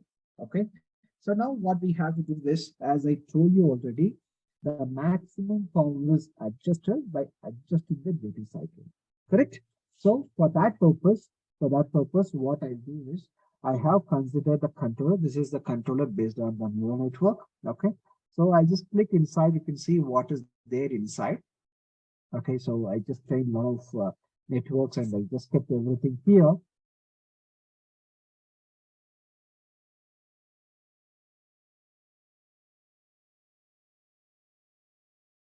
Yeah, so I have a different neural networks I just already trained and I just kept it for some comparison purpose. So here only I see, here I'll be connecting my trained neural network. Okay, as you know that the input to the network is GNT. Okay, I just connected GNT block and I just combined and I have given to my neural network. And after that, you can see I have a PID controller. That's what you have seen in the presentation. You see there? This is what our presentation says, right? GNT is your input to the network and the output is compared and that is given to the PI controller. So that's what is done here. You can see the output of the ANN is compared with compared and the error is given to the PID controller. And the PID controller, I have already trained it. Okay, my proportional gain is 0.255 and the integral gain is 0.95. Okay, if you are practicing it, you please take this proportional integral gain and you just put it. Okay, otherwise you have to train the PID controller properly to get the proper output. Okay, so what I will do, I will train my neural network and I will take it and I will keep it here so that we'll check how my system is going to perform. Okay, so now you see the output of the PID controller is my duty cycle. Okay, and that duty cycle is given to my PWM generator. And here I have taken my switching frequency as 20 kilohertz. Okay, 20 kilohertz switching frequency, and it will generate the pulse at 20,000 kilohertz and 20 kilohertz, and that is connected to the gate of my IGBT. Okay, and just to have check how my tracking efficiency is. Okay, for that I just connected this block and few more measurement blocks are connected. So here, if you want to observe the converter performance, so what I have done, I have connected the voltage, converter output voltage, and the converter output current and converter output power that you can visualize at this code. Okay, and if you want to observe the PV parameters, so what as you know, here I kept already the measurement block is kept already, so that measurement block is connected here, and this is a bus selector. In the bus selector, I have selected only voltage, current, and irradiation. I just selected voltage, current, and irradiation, and I'll just multiply both the voltage and current so that I'll be getting the panel power, PV panel power that I have connected to the this block. Okay, the comparison block, and another power is the converter output. So converter output and the panel output is connected, and just a simple calculation of the efficiency. So this is what your boost power, the converter power, and the panel power. I'm just dividing the output power divided by input power, okay, into 100 so that I'll be getting the efficiency. So here you can observe the efficiency of how much it is. So to look at, to visualize the PV parameters, I just connected one more scope. So here you can observe the PV voltage, and here you can observe the PV current, and here you can observe the PV power. Okay, so here you can observe all the converter parameters, and here you can observe all the PV parameters. Okay, if you want to observe the tracking performance, okay, so how the tracking is. So for that purpose, what I kept in the first port, I connected my irradiation. Okay, in the second port, I connected my converter output power, and the third port, I connected my panel output power, so that here you can do a proper comparison how the power is tracked. Okay, and how the duty cycle is adjusted. So to visualize that one, I have connected this scope so that we can visualize all the duty cycle here. Okay, and for the PID controller, so we have to compare the actual voltage and the predicted voltage, right? We have to compare actual voltage and the predicted voltage. That's why this block is connected. Okay, I have taken the V as the input, and that is connected here. So here the measurement block is kept. Again, the bus selector I kept, and the bus selector I have selected only the voltage. So that the voltage is connected to this block, so that the comparator will compare the actual voltage and the predicted voltage. So this is with regard to the Simulink block. Okay, and here you can see what are the inputs. G and D is there. So this is from block, and here you can see the go to block is there. So in that I just define the tag as G, and here the tag as P. So I can call these G and T here with the help of a from block, and that is combined with a mux, and that is given to my ANN network, what we are going to train now. Okay, if you have any doubts with regard to the Simulink, please ask me. I'll clear it. After that, I'll go to the ANN training. Any doubts with regard to the Simulink?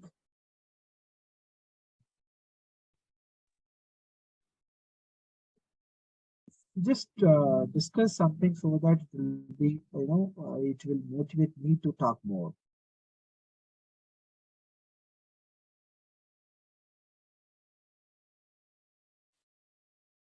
Any doubts so far? Hello, doctor. Yes, please. Yeah. Actually, my doubt is only on the PID. Yes. I realize that you use the P and the I, but you haven't used the D. May I know why, please? No, if I introduce the derivative controller, it has more damp. Okay, so what I did, so I just selected, either you can go with PI alone. So since I selected PID, so I'm not going to use any derivative component, so I kept 0. So because when I go with PID, it introduced more damping. Though my system is stable, it introduced more damping in my output, so that I just kept my derivative gain as 0. That's the reason, only thing is. And one more thing, what you can do is for this PID controller also, you can introduce the auto tuning. As everyone knows, you can do auto tuning. Here itself, you can see the option called auto tuning option is there. Okay, so this is one way to tune the proper PI values, that is KPKI values, or else you can introduce some metaheuristic algorithm, and you can formulate on fitness function, and you can tune the KPKI values with the help of metaheuristic algorithm also. This is also another extension. What you suppose if anyone is doing any PhD work in this particular field, so this is also one of the option you can do it. You can introduce one metaheuristic, and you can tune the PI gains with the help of metaheuristic, and you can keep it.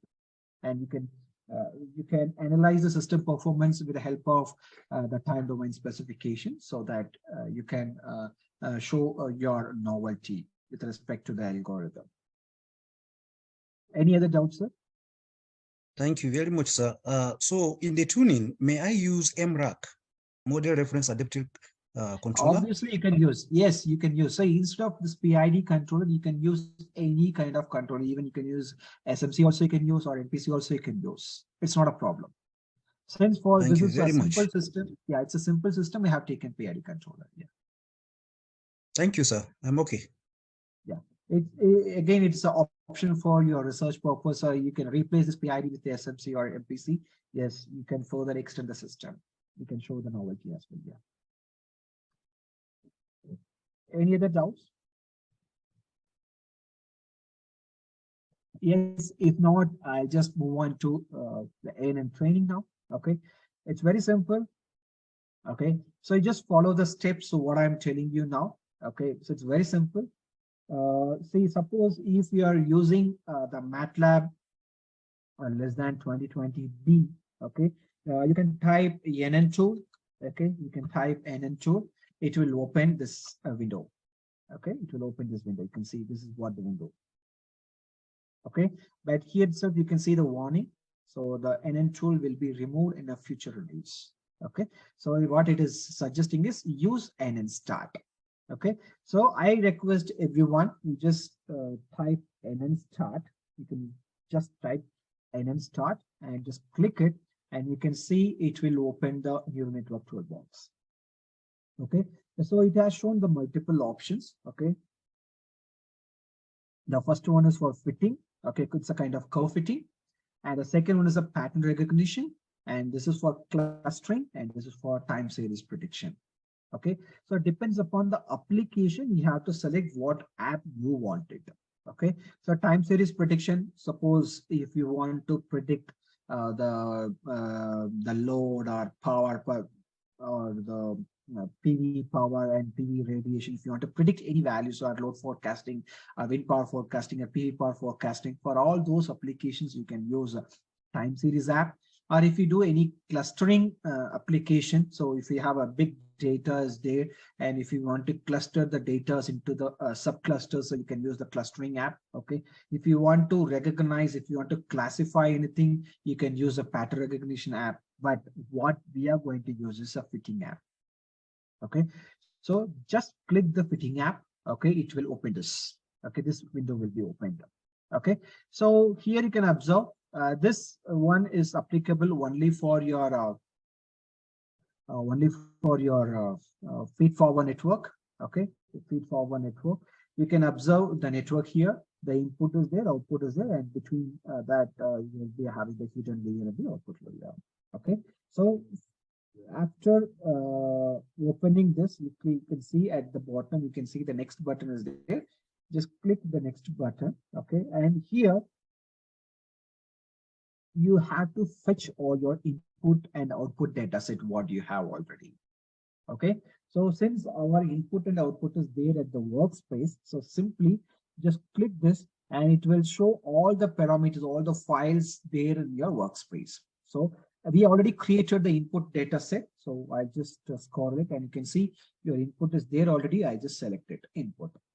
Okay, once you select the input, and here you can see that the input is 10,000 cross 2 matrix representing static data. So that is 2 samples of 100 elements are there.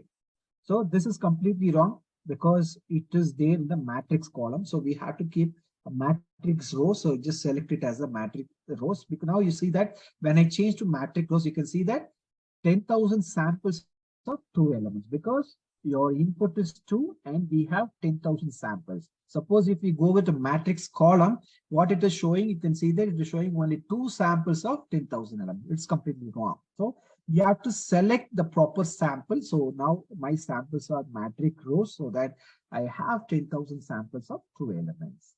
Okay, now you have to provide a target data. So here my target data is called your output. So we already generated the output. Says here, you can see that the output is nothing but VMPP. Suppose if you want to use any current controller, my output will be output 1. Okay, if we are using the regular, the paper what I have shown, in that they have used PMPP as the output, so you can select output 2. Okay, so as I told, I'll be using VMPP as the output, so I'll be selecting only output. Okay, I just go here in the target. I am just going to select output. You can observe everything is there. Output is there, output 1 is there, output 2 is there. Okay, if you want to go with a voltage controller, I just select only output layer. Okay, and here you can see it is representing 1,000 samples of only 1 element, because my output is having only 1, right? It's only 1 output, so you can see 10,000 samples of 1 element. Okay, after selecting the input and output data, and click the next. Okay, and here you can see that totally it is showing 10,000 samples. Okay, in that 10,000 samples, I have to divide my data for training, testing, and validation. Okay, so usually, the people will be going with the 70% for training and 30% for validation and testing. Okay, so the optimal way to select the validation is 15 and 15. Okay, or if you want to go with some 20% of validation, you can see that accordingly it will be adjusted. Okay, so it's better. Minimum training sample should be 70%, so just go with 15%. Okay, 70%, 15%, and 15% for testing and validation. Okay, then after that, here you don't need to do any changes. If you want to change, okay, then here you disturb this part, or else you can just click a next button. Okay, so here you can see that it is asking you how many hidden neurons are there. Okay, by default it is having 10. Okay, as I told you already, this plays a vital role. Okay, if you go with a low number of neurons, the training will not be good. If you go with very high number of neurons, it will be having overfitting. Okay, you have to go with the optimal neurons. Okay, even to select the number of neurons, as I told you already, you can use a Metaheuristic, and you can apply Metaheuristic to predict how many neurons are required for your system. That is also another research application you can do it. Okay, but here by default 10 is there. That 10 is sufficient because my system having more number of samples, so the 10 is more than sufficient for my system. So I just go with 10 number of hidden neurons. Okay, just click it, and once you click 10, you can observe this is what your this is what your network, and you can see that there are 2 input. Okay, and just only 1 output is there, and the number of hidden layers, 10 hidden layers are there after selecting. Suppose if I change 5, you can observe here the hidden layers are changed to 5. So whatever you wanted that you selected, I just select 10 and I just go with next now. Okay, and now here you can see this is where the training part will happen. Okay, as I told you already, the MSE will be the output function or the cost function. Okay, and the regression also you can see what is the regression. Okay, and here you can see for training we can use any algorithm. Okay, so in the toolbox it has 3 different algorithms. One is 11-bug market. This is one of the reputed and preferred algorithm for training of neural networks. Okay, and the Bayesian regularization and scaled conjugate gradient method. So we have 3 different algorithms. So I'll just say, as I told, the most preferred according to the literature. Okay, the most preferred and good algorithm for training is 11-bug marker. So I just select 11-bug marker method. Okay, so this training you can do with meta-heuristics also. That is other option that I'll be telling you later after finishing this. Okay, so I just took a 11-bug marker. Okay, and here you can see the option called train. Just click this. Just click this. You can see my network getting trained now.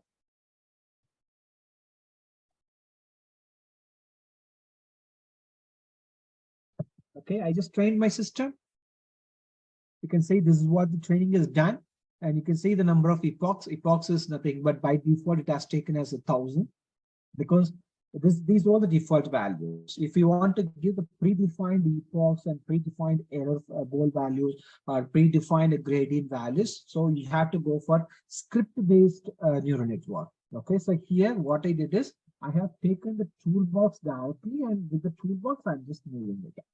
Okay, this is sufficient for this particular application. This is more than sufficient for me. Okay, so how I'm saying this is sufficient is here you can see that epochs is nothing but it's similar to your iterations. Okay, so I have selected 1,000 epochs, so you can see and up to 1,000 iterations, and the time for training is just only 8 seconds. Okay, because my system is having 16 GB RAM. Okay, that's why it took less time to train. Okay, if you have less memory, then obviously the time it takes some more time for the training. Okay, and you can see the performance. And the performance target is 0. Okay, but it could able to achieve 1.43 e power -9. Okay, this is what the performance. Okay, it is also acceptable. It's almost equal to 0, and the gradient also you can see the target is 1, and it could able to reach 1.43 for -5. It's everything is okay. Okay, the values looks okay, but visually I want to check this training is good or bad. Okay, so how to check this training is good or bad? Okay, so for that, first what you have to do is you click the regression plot. Okay, just click the regression, and you can see the regression. The training, validation, test, and complete all values equal to 1. So if all values greater than 0.9 or 0.95, your training is perfect. Okay, but here see you get or equal to 1. It means training is 100% perfect. Okay, so with the regression plot, you can come to the conclusion that whether the training is good or bad. Okay, so from this you can see my R is equal to 1. And yes, I can say my training is perfect. And if you want to save the file, just go here and save the file and you can put it in the paper. Okay, whatever the plot you want. This is a regression plot and you can see the performance plot. Okay, this is what the performance plot. You can see that my training and testing and validation data, everything is completely matching. So that's why I could able to get the regression of 1. Okay, so it's perfect. It's a performance plot. And this also you can save it. You can put it in the paper if you write any papers on this. Okay, and this is what the training state. Okay, the training state, how it will be. Okay, and sorry. And you can see the error histograms. Okay, this is the error histogram. And this also you can plot it. And this fit you can do because only for if it is one input, we can go with the fit. Okay, or else it's not possible. So then the regression is also there. You can go with the regression plot. Okay, so that's it. Your training is done. Okay, suppose if you're not satisfied with the training. Okay, suppose if you're not satisfied with the training, then again what you could do is retrain the system. So again, I'm just retraining it. Okay, now compared to the previous one, you can see my performance is somewhat better than the previous one because I could be able to achieve the MSE value of about 4.88 e power minus 10. So compared to the previous one, it is also good. Okay, again, so look at the regression plot, is all values equal to 1. So yes, I'm okay with the performance. I'm just okay with the performance. Then what I have to do is I have to create my Simulink diagram of the network, what I have trained it. Okay, so for that purpose, just click next. Okay, so again, click next. And here you can see the options. You can see the options. Okay, the MATLAB function is there. MATLAB matrix only function is there. So what you need is you need only Simulink diagram. Okay, just click this Simulink diagram. You can see the Simulink diagram is created. This is what your network trained network. Okay, so just copy this or you can save this file. Okay, so what I do is I just copy this. Okay, I just copy this and I'll just go to my MPPT system. Okay, so there inside I just go inside the neural controller. Okay, I just keep it. I just keep it here.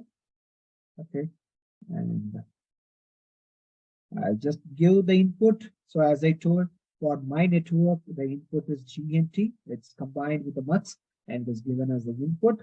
Okay, and my output is the reference voltage. So I have connected my reference also. That's it. Okay, so my network is trained. So this is what my trained network.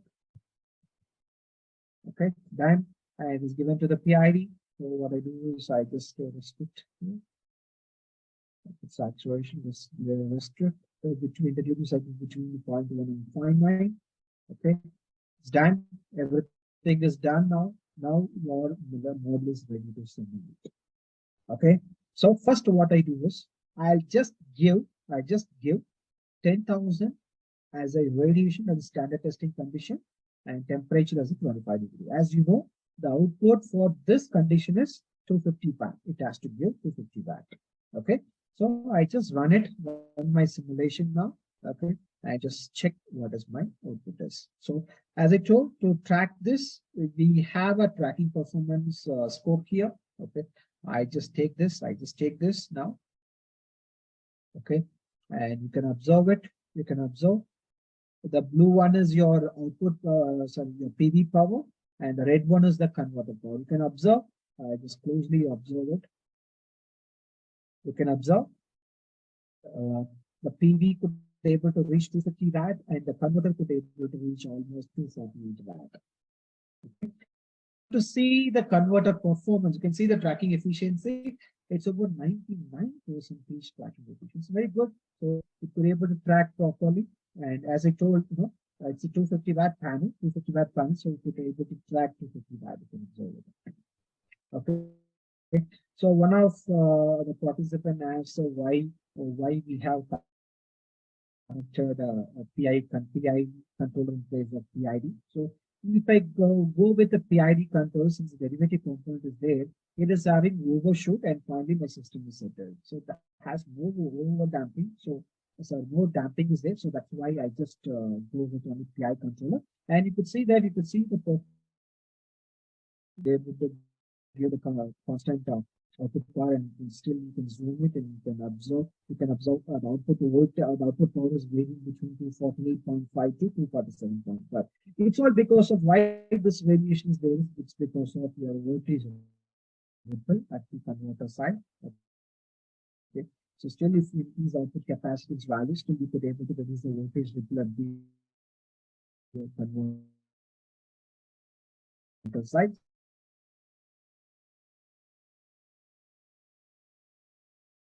So you can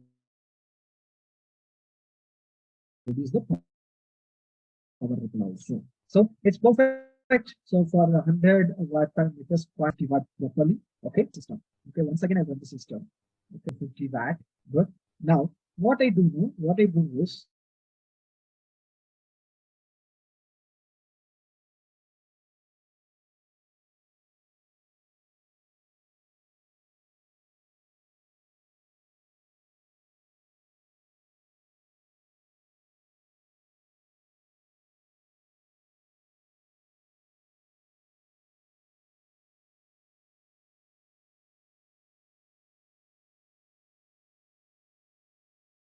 looks very fine because see all these are static shading pattern. So this why I reduced from 1000 to 500 and again 500 to 1000. It's a kind of a shading and just mimicking the shading. Okay. Suppose if any cloud passes for a certain time, the radiation will be less. Once it passed, yes, the radiation will be the same, right? So that's why.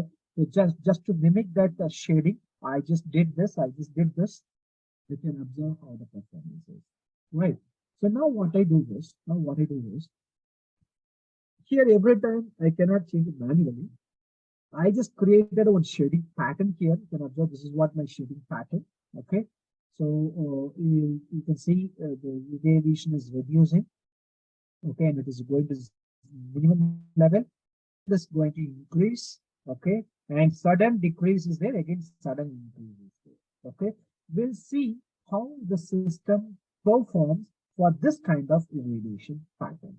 Okay, so because see here for every 0.5 seconds, here if you look at inside what I did is, see at 0 second, 1000 watt per meter square. Okay, and at 0.5 second, so at 0.5 second, my irradiation is 800. At 1 second, 0.7, and that is 700. At 1.5, 600. And at 2 seconds, so likewise for each 0.5 seconds, okay, I just changed my radiation. Okay, we'll see how the system performs, the system what we design performs. Okay, yes, so again run it and yes, just go to the plot and you can observe initially at 0 second is 1000 watt per meter square. Again at 0.5 second, as I told you, it is 800 watt per meter square. Okay. Again at 1 second, it is 700 watt per meter square. You can see that. You can see 700. Again now 600. You can see at 600. It's perfect tracking is there. Yes, it could able to track properly. As you can see, every 0.5 seconds, yes, it could able to track properly. And now it's 400, now it's 200, 300 watt per meter square. And still I have gone up to 200 watt per meter square. Now you can see 200 watt per meter square from 3.5 seconds to 4.5 seconds. I kept the 200 watt per meter square. Again started increasing. Okay. Yes, now at 5 seconds, my radiation changed to 400. Okay. Again 5.5, it changed to 500. Okay. And at 600, yes, changing. And 700, it's okay. Okay, yeah. And 800 is okay. I just tell you here we have a problem. I just tell you once the simulation completes, I'll tell you what to do. Okay, and you can see at 8 seconds it's about 1000. Again, it is reaching 250. So again, it is coming to 500. Again, it is going less for 200. If this is what sudden change in irradiation. Okay, yes, that's it. Now my system is completed. Okay, see here, when you observe this response, you can see when my radiation is reducing, okay, when my radiation is reducing, my system works proper until this point. Until 5.5 seconds, it was good because my radiation is reducing. Okay, so then after 5.5 seconds, I just zoom only this point. I just zoom only this one. Okay, you see that at 5 seconds, what I did is my radiation changed from 300 to 400 watt per meter square. Okay, so here you can see, I just zoom it. I just zoom it. You see, my system has to settle at 100 watt. My system has to settle at 100 watt, but it couldn't able to track the global peak. It settled at a local peak. That's why it could able to trace only 90 watt in place of 100 watt. Similarly, you can see at this point. You can see at this point, okay, you see it has to settle at 120 watt, but it is settled at 98 watt. So it means again it is trapped at a local optimum, at the local peak.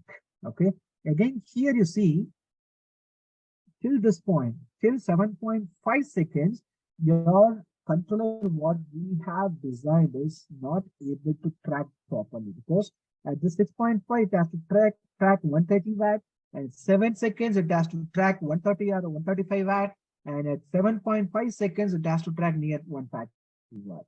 But it couldn't able to track. But you see after that it could able to track, and it is reaching its global peak.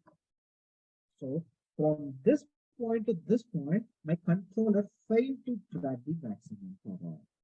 That's what the problem here.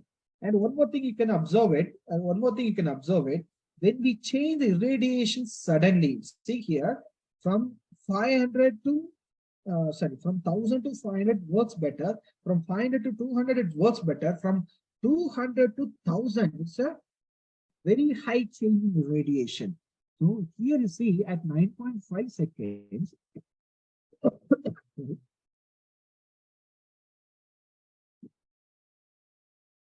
see at 9.5 seconds, my irradiation is 1000 watt per meter square. It means it has to track 250 watt.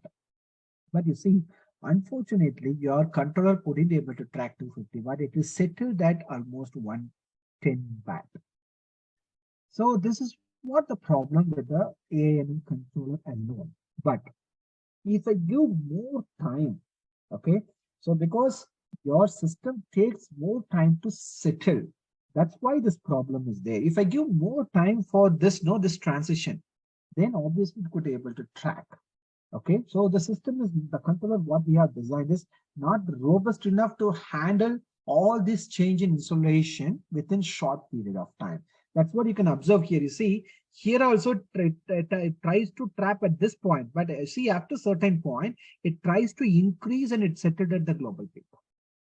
Okay, so if I allow the system more time for the change in insulation, then obviously my system will settle. But unfortunately, this is not within our hand, right? Because the shading is not within our hand, right? So suddenly the clouds will come, suddenly the building shadow will come, the tree shadow will come. So that is completely unpredictable. So you see that when I go with ANN alone, I couldn't be able to track the system properly. Okay, so this is what the problem with when I go only with ANN based control. Okay, so I hope you people could able to understand what's happening here. Okay, though for decrease in insulation worked better, when we increase the insulation, it requires more time to settle at the global peak. Okay, so now what I do now, I just save this. Now, again, I just need to close this and yeah. So what I did, I already created one hybridization. Okay, one hybridization I kept it. See here, I have neural network. Okay, I have a neural network as well as I have PNO also. Okay, so I just did hybridization between the neural network and the PNO algorithm.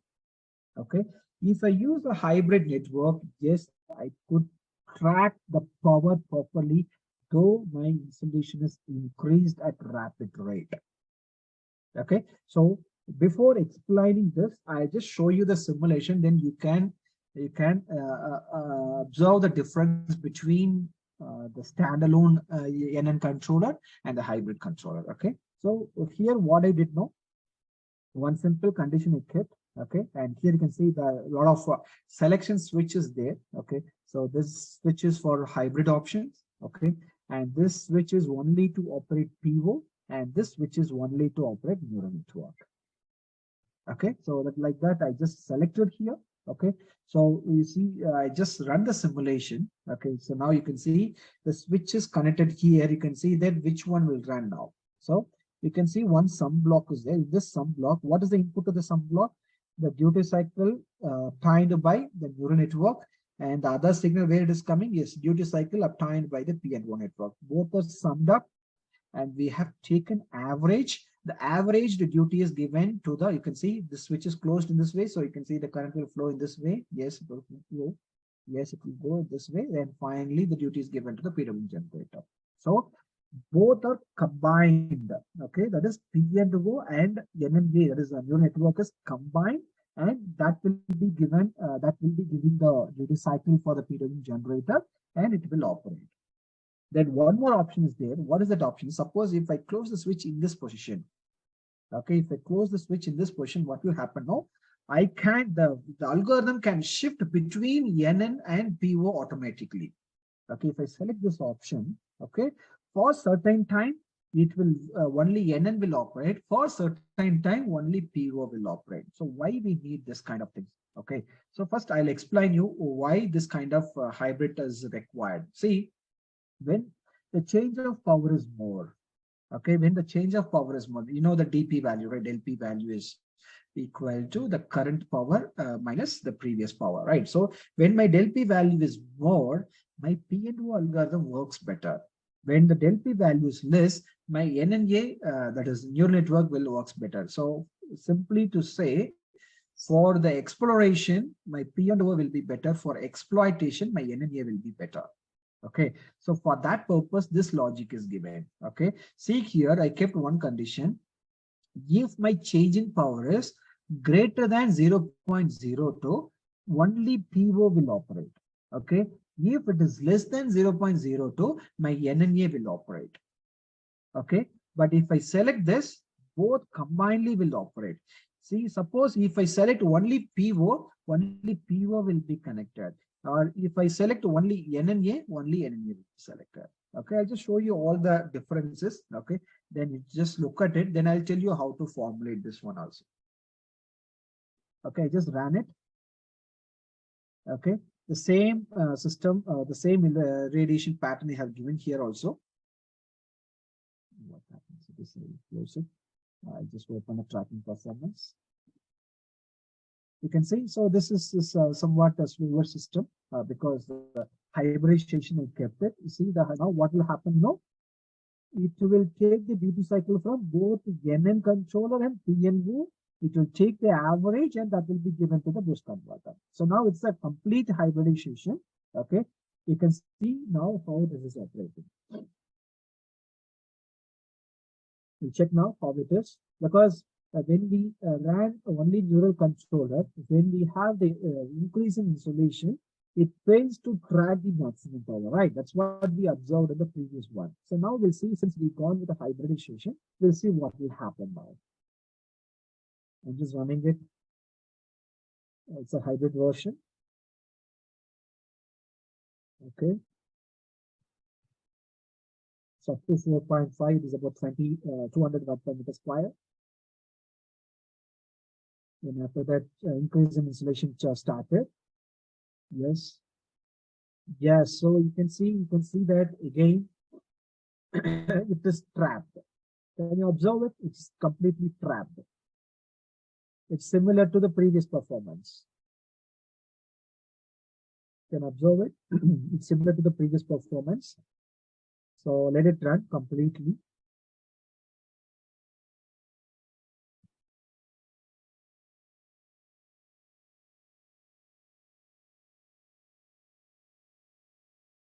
So it takes somewhat time because sampling time is very less. So it takes more time. Yeah, see again it is trapped, so it couldn't be able to track the maximum.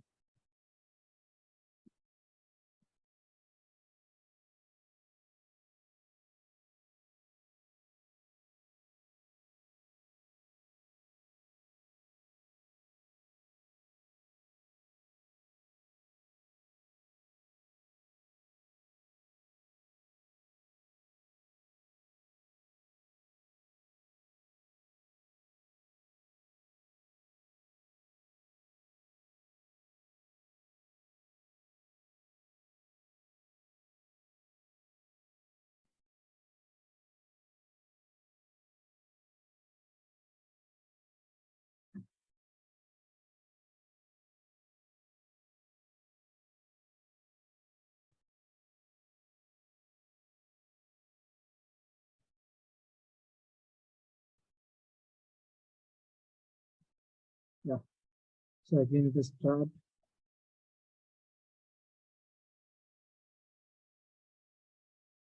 Then failed.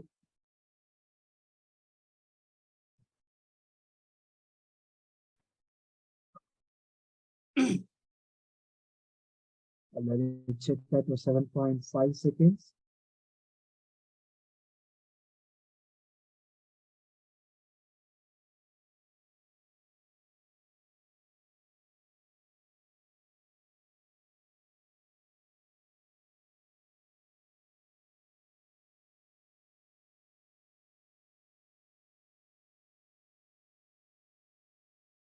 Yeah.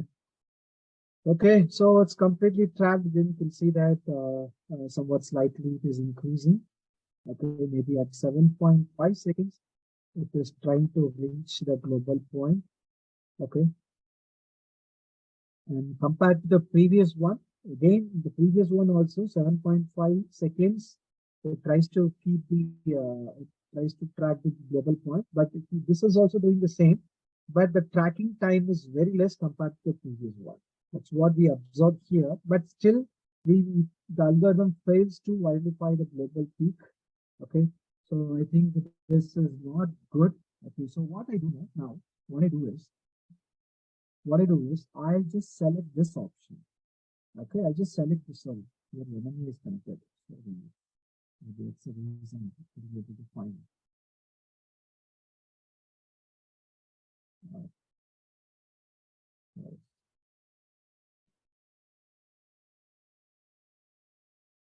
Sorry, that was not actually, it was only NN because this was selected at the bottom one. So in such case, only the NNJ will be selected. So I'm sorry for the mistake what I did. So again, I'll run it. sorry, mistake. Stop it. This will move it to the top. Okay. And this is top and this is also top. So only the hybrid will be enabled now. I'm sorry for the mistake.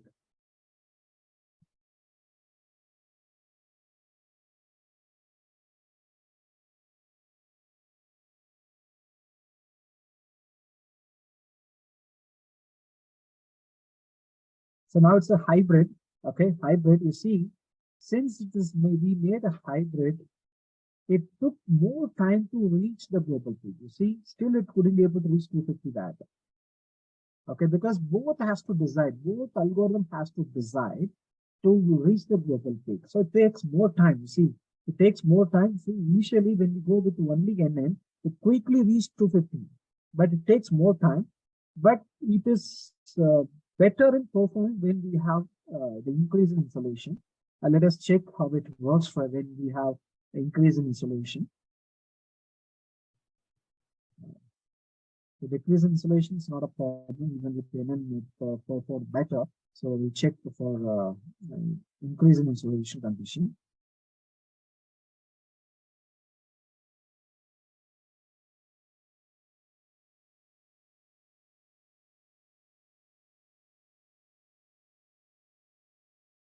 The after 4.5 will come to know how it will be.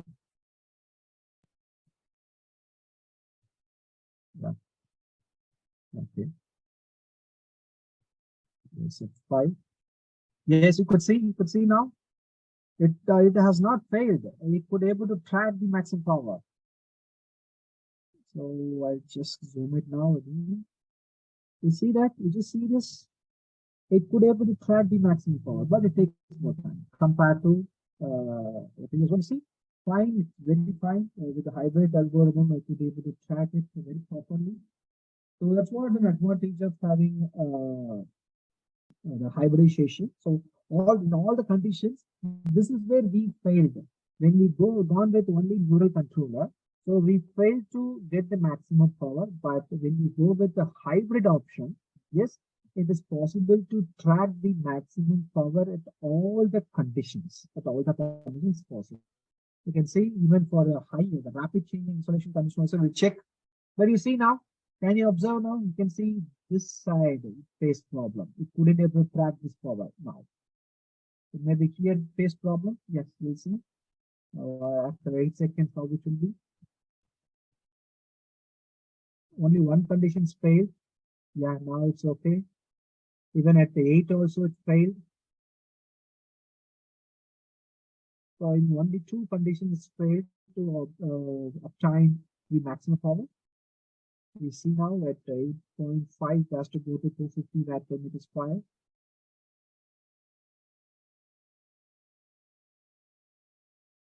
Actually, now at 8 seconds itself, it is 250. So it is failed to operate. That's what you can see. So during these 2 conditions, failed to operate. It should track 250. So it couldn't be able to track 250. So now the sudden change in insulation you see. So now it's 200. From 200 to 1000 it will go. So it has to track properly. We'll see. Yes. Yes, it is trying to track, but it takes more time. See, slowly it is increasing. It has to go up to 250. Okay, slowly it is increasing. Can you observe now? It's slowly increasing. It will reach 250, but it will take time. You can observe it. So though the hybrid versions are good from 5 seconds to 7.5 seconds, from 7 to 8.5, failed to track the maximum power. Still, we had a problem, right? Though we gone with hybrid versions, right? See, still it is going wrong. It is rising. It is rising. Definitely, it will reach to 250 watt. Yes, yes, reached. Almost reached. Yes, reached. So, but it almost took 0.35 seconds to reach the global value. Yeah, it's okay. So I hope to see only with ANN from 5 seconds to 8.5 seconds, not up to 10 seconds, we failed to track the maximum power. But when we go with the hybrid option, we face the problem only from 7.5 seconds to 8.5. So only in these 2 regions, we faced problem. Okay. So now what I will do, no, I will not combine both P and O and NN. What I will do is let the system can take action. Okay, so it means if my change in power is greater than 0.02, it will go with P and O. If it is less than 0.02, it will go with NN. So now we'll see how it will operate.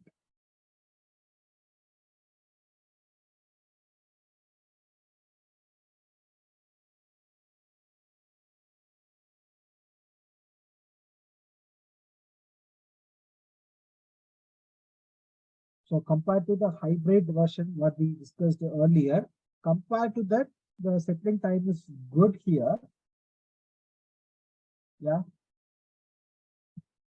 We'll see now.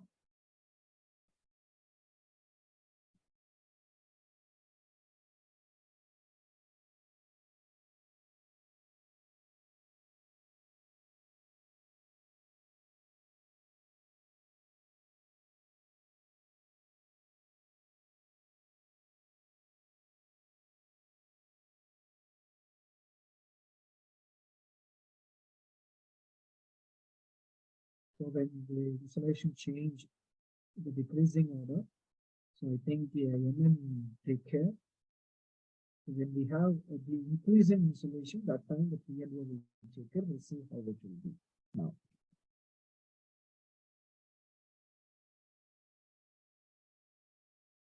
That's good. Okay. Now at 5, we'll see what will happen. Yeah, oh, it's completely trapped. It's completely trapped at 5. It couldn't be able to track it.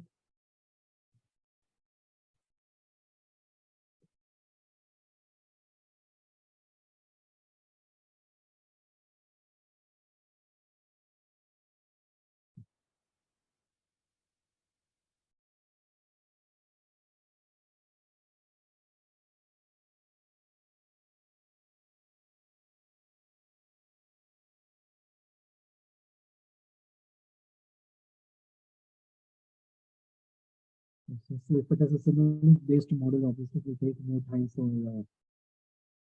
simulation. So we have to patiently wait to get the response.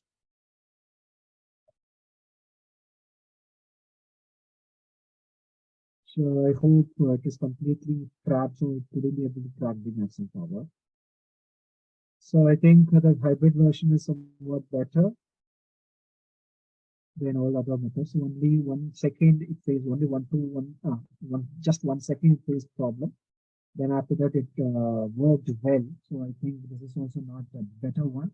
So suppose Caesar, no, I just want to go only with P&O means, so just select only P&O, PO. So now you can see this operation will be faster than the previous one. You can see I'll just run it now. It's only with PO. My system is running. Okay, but you can see the lot of oscillations will be there. So when we go only with PO, you can see the quickly setting, but you can see the lot of oscillations will be there. You can observe it here. You can see the lot of oscillations. So this is what the problem with the hill climbing or the third urban observation method. So though it could be able to track the power, but a lot of power oscillations will be there. So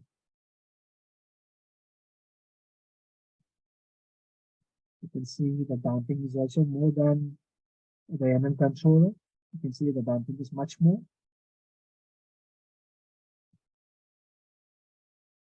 And when we go with the lower insulation, then definitely the PNO will face a lot of problems at that time, which will introduce a lot of oscillations into the system output.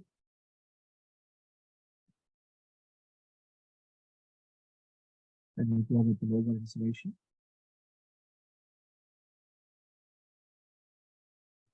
And here also you can observe a lot of oscillations are there. And you can observe more oscillations are there. You can observe it.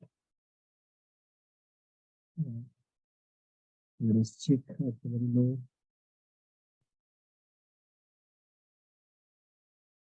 Yes. It's okay.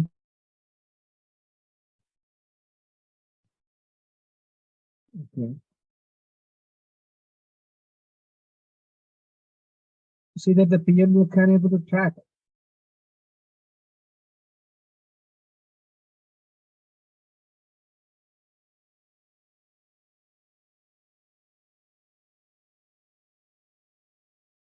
PNO can able to track the power when we have increasing insulation condition. So that's why we call the PNO as an online method. So there won't be any predefined conditions here. Yeah.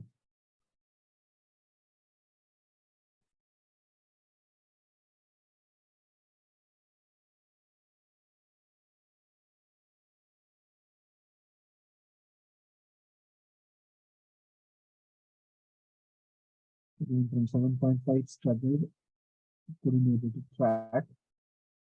Even here also it couldn't be able to track. It should track 250 watt, but it couldn't be able to track 250 watt. Right here also you see 1000 reached, but it couldn't be able to track. It could be able to track only 250 watt, 240 watt. Okay, but oscillations are much more.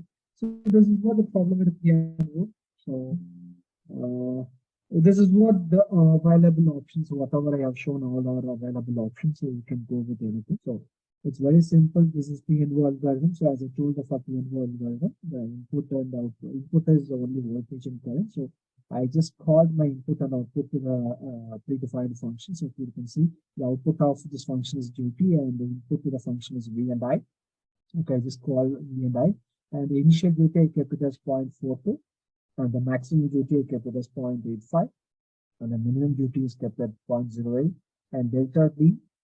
You just look at this delta D. Delta D is 0.005. So it's very, very less perturbation size. So that's why it takes more time than the neural controller. Okay.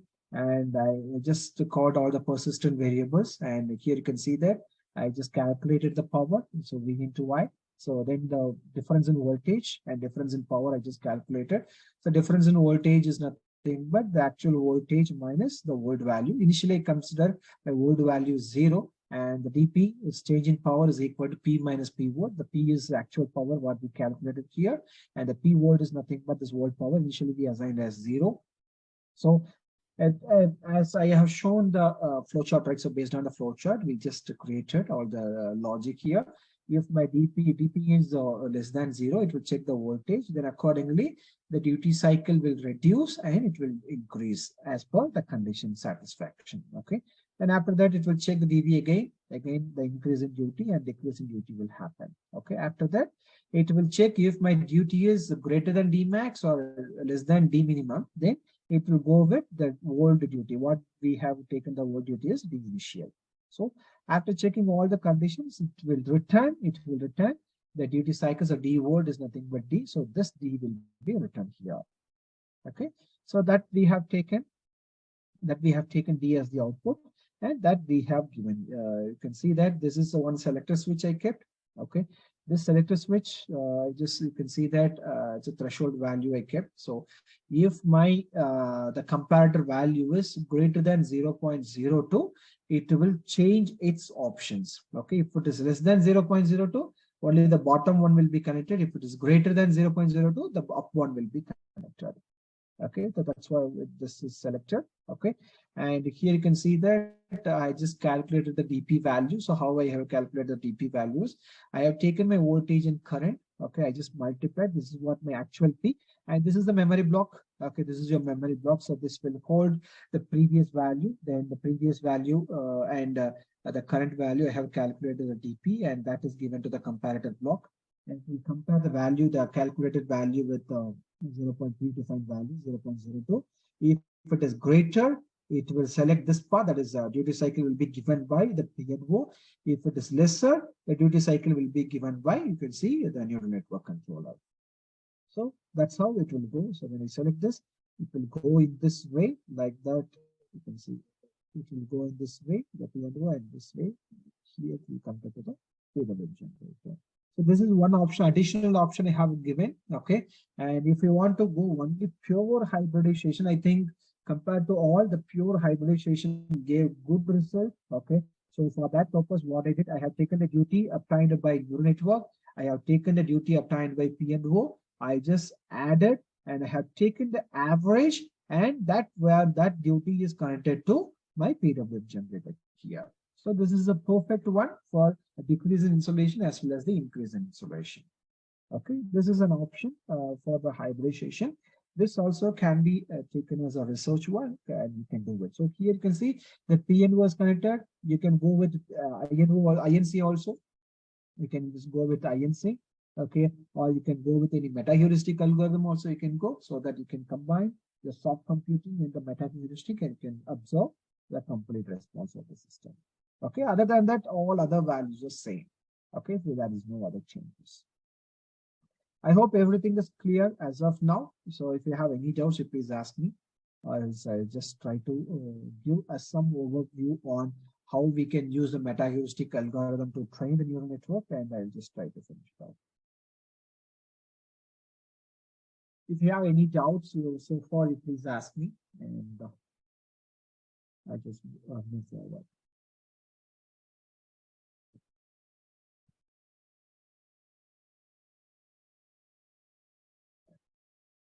Can you ask any doubts if you have, or else I'll just move forward.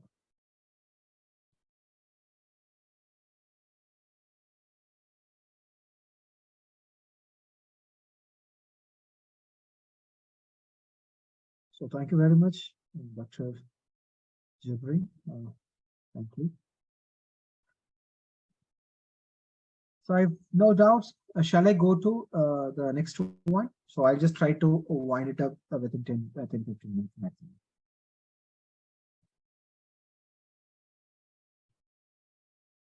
Okay. So I'll just go with how we can use the meta-heuristic algorithm for tuning the ANN. Okay, so that we can do it. So because in the previous session, what we have trained the new ANN with the help of Levenberg-Marquardt method, right? So with the help of a Levenberg-Marquardt algorithm, we have trained it. So the same training you can do with any of the meta-heuristic algorithm. Okay. So as you know, when we need a meta-heuristic, when we want to use any meta-heuristic algorithm, the first thing what you have to do is you have to create objective function. Then we have to check whether it is a minimization or a maximization problem.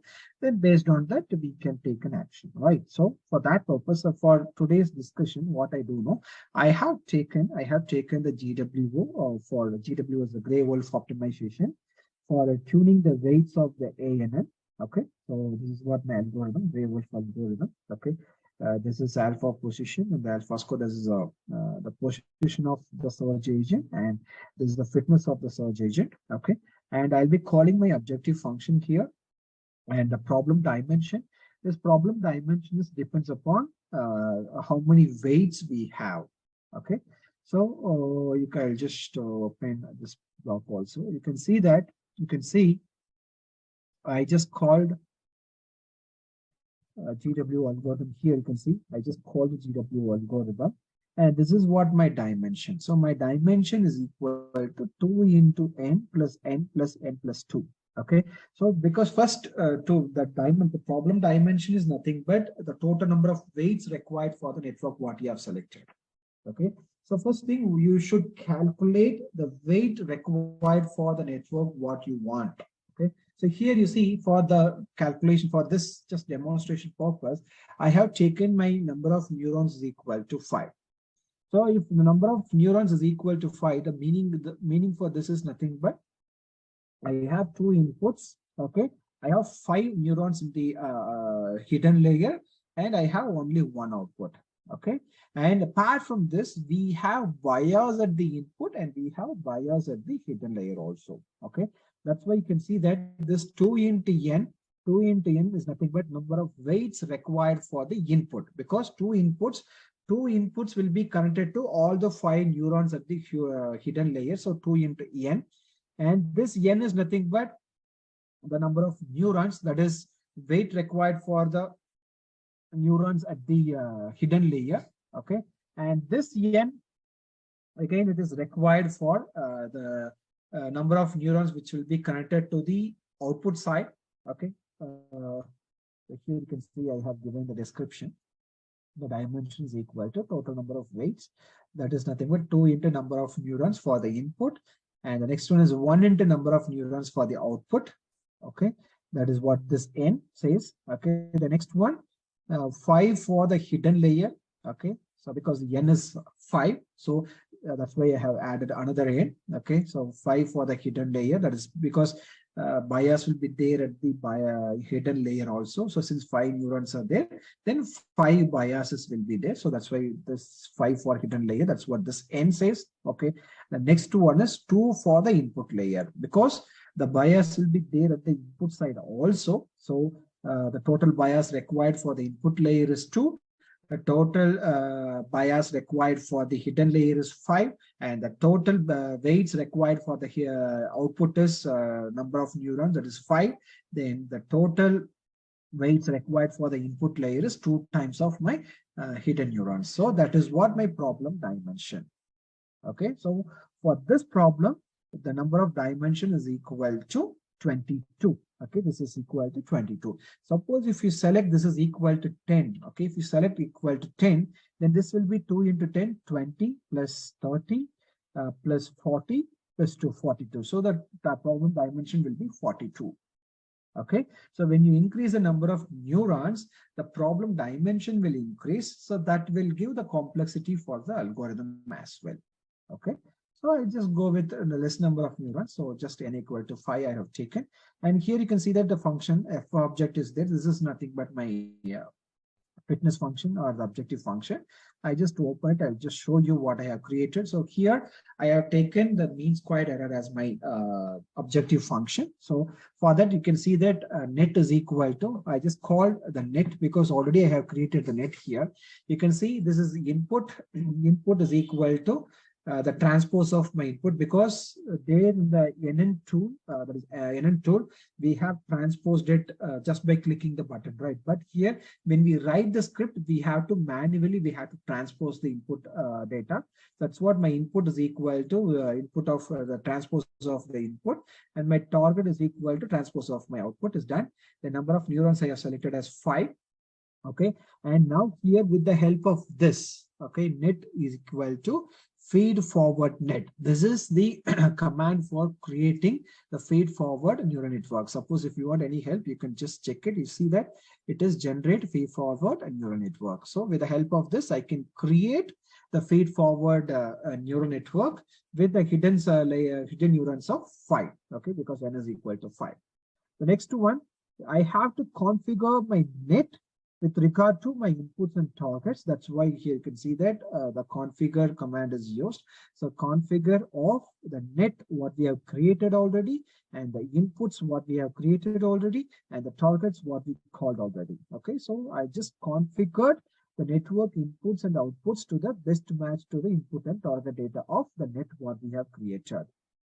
Okay, the next one, we have to get the network weight and the bias, right? So we have the bias is there and the network weight is also there, that we have to get it. So for that purpose, I have used this command. This is nothing but get WB. This is nothing but get network weight and bias values as a single vector. So I just created. Then after that, I just called my fitness function. The fitness function is nothing but my f object of x into net into input, that is inputs and targets. So for my fitness function, these are my input variables. So that's why you can see that all the input variables are called here. This WB is nothing but my weights required, and this net is nothing but what the network what I have created, and this input and target what we have created already. Okay, then after that, I just called my net and I just set all my network weights in a single vector. Okay, that's what the command set WB is used. Set WB is nothing but set all network weights and bias values with a single vector. So I just set it. Okay, and now the error I will be calculating. The error is nothing but the target value minus the net what I have created of the input. Okay, so target value is already we called directly, right? Then with the help of the neural network, I'll be predicting the output value. Then I'll be calculating the error between these two. Then after that, I'll be calculating the mean squared error. Okay, so that will be my fitness function. So that I have called here. You can see this is what my fitness. Okay, that fitness is given to the GWO. This is what you can see that f object is given.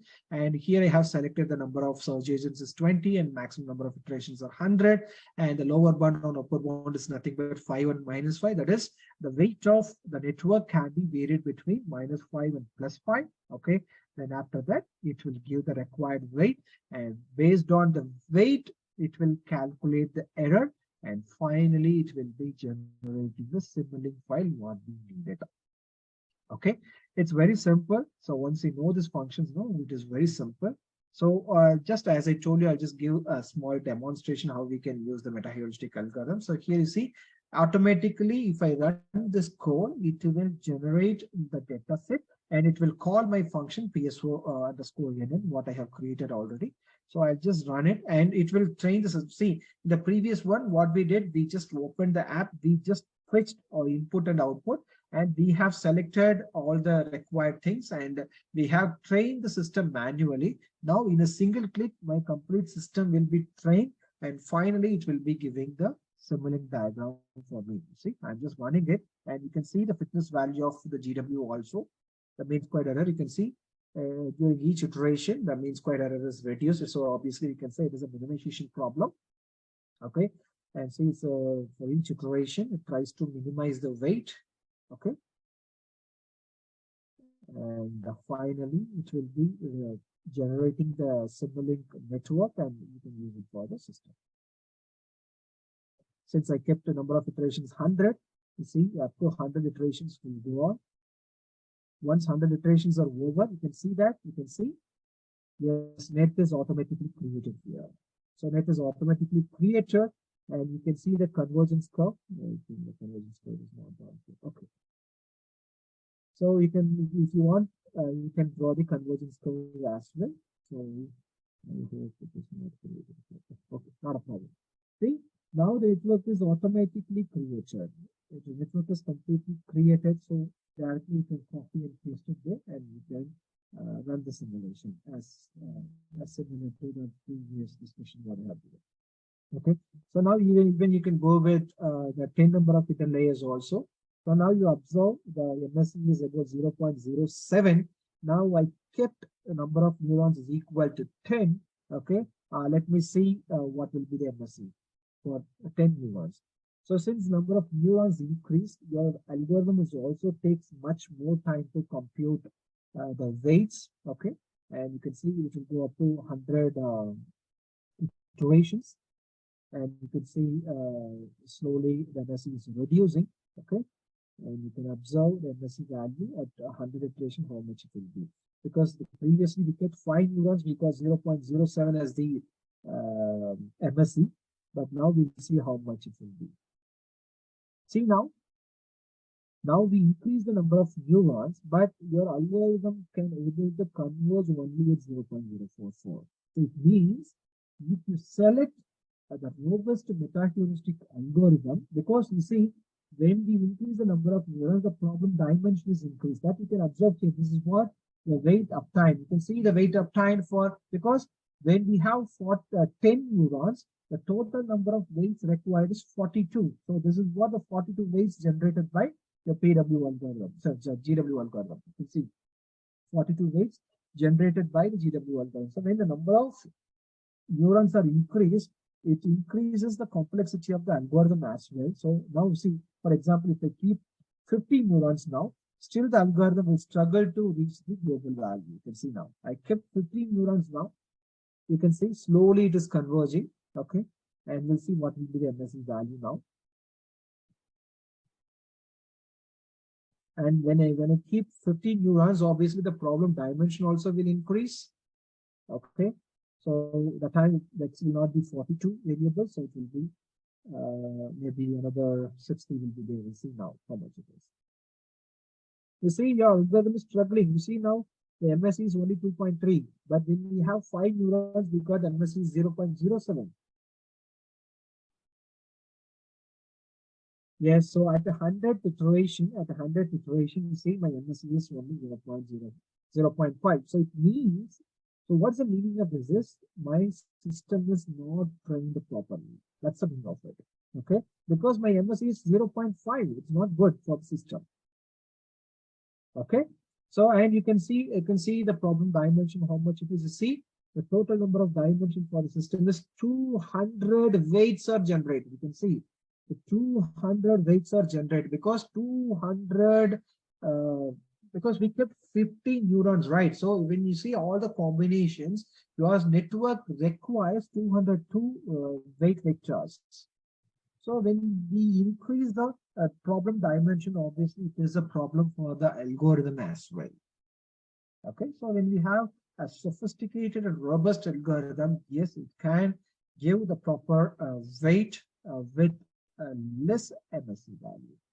Okay, this is one more options. You can extend your research. Okay, so with this, I'll just try to close my session. If you have any other doubts, you can ask me now.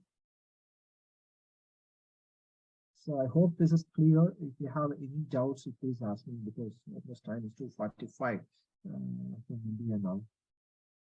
So if you have doubts, please ask me. I'll just try to clarify. So today I have given three options for the research. One is ANN training, okay, that is standalone training. And the next one is the hybridization with traditional methods, okay, and the combination. And one more option also I have given based on the change in power, okay, oscillation. Based on that, you can either shift to NN and either you can shift to the traditional method. This is another option. And finally, I have shown how we can use the metaheuristic algorithm to tune the weights of neural network. This is another option. So totally, I have given 4 options to you people. You can do a lot of research in this area, particularly. So with this, I just stop. If you have any doubts, please ask me.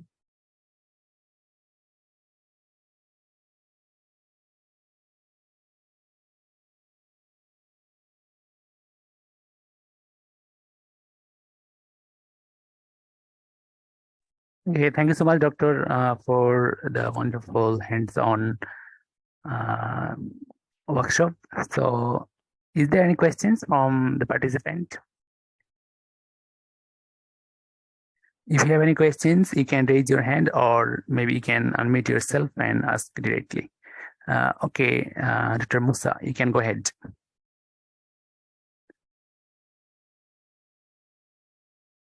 You have to unmute yourself.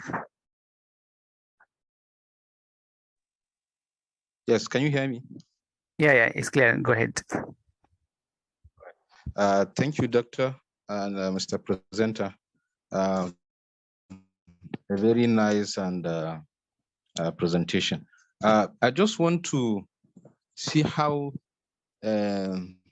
this method or algorithm will be connected to MPPT based on the wind turbines.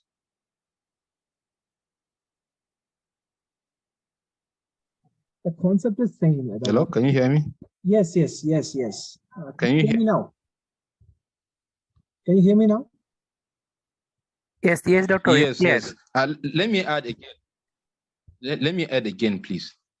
Actually, I just started a bit reviewing literature, working on how we can harness wind energy, especially integrating a macro wind turbine in a moving vehicle to optimize or increase its power requirements. So I don't know how all these algorithms can be related to this wind turbine integration.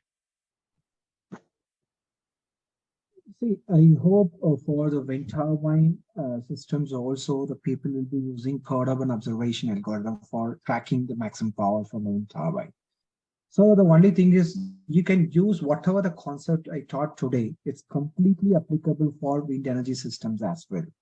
So only thing is, as I told you already, you should clear in the two aspects. One is what is your input and what is the expected output. So that these two things you have to be very clear. So what kind of inputs you'll be giving it to the controller. So for example, if we take a per urban observation controller alone, okay, so if that is the case, and what will be the input to the wind turbine system is maybe you'll be taking the wind velocity, right? Maybe the input to the PNO controller. Obviously, be taking the wind velocity as the input to the per urban observation algorithm. The same kind you can create the database if you have any existing database, and you can take the existing database and just clear with what kind of input layer and what are the things, what are the inputs you want to give. Okay, then what you are expecting from, because so when we talk about the wind turbine system, then obviously there you'll be talking about the inverter systems as well, right? Inverters, the complete converter systems will be there.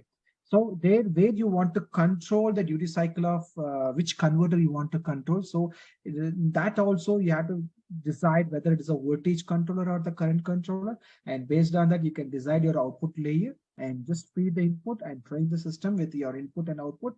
And you can use the same controller. You can take it and you can give it to your energy system as well. It's Thank you, completely it is suitable for wind energy systems as well.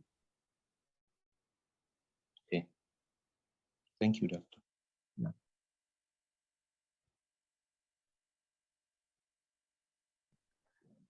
Is there any question?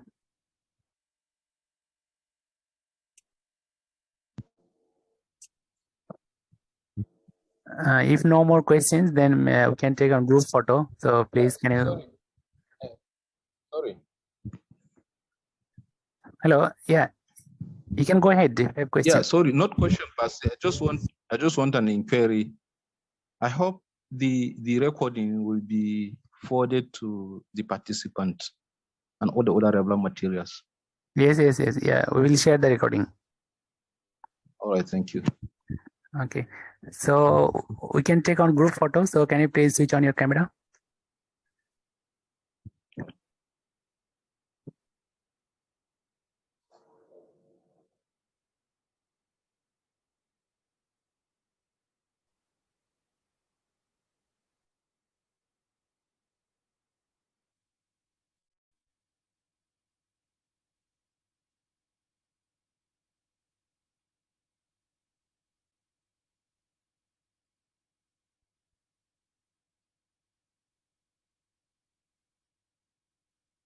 Then we will share the recording. So no worries to your registered email address and the participation of certificate as well.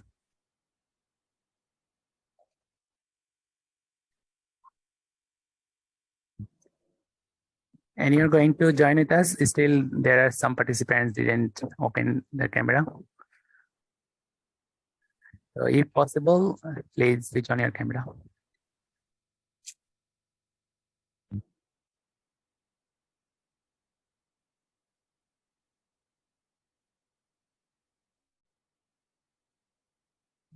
Okay, so I think we can take. So please don't forget to smile. Okay, 1, 2, 3.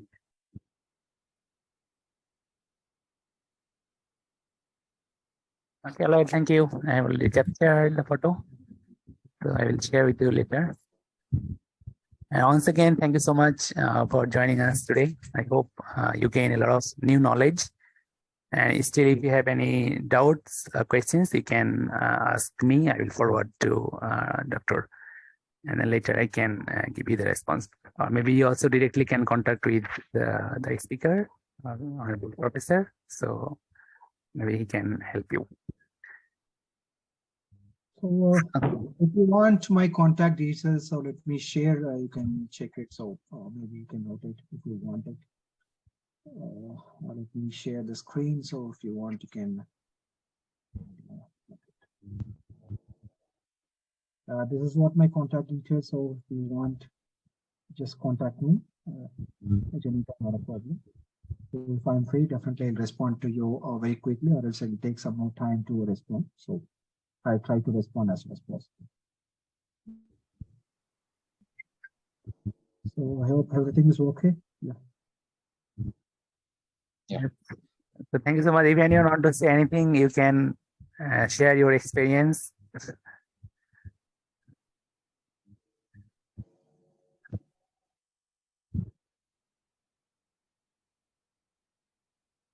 Okay, so if no one want to open up, then maybe we can end our session here, and later I will share the recording with you.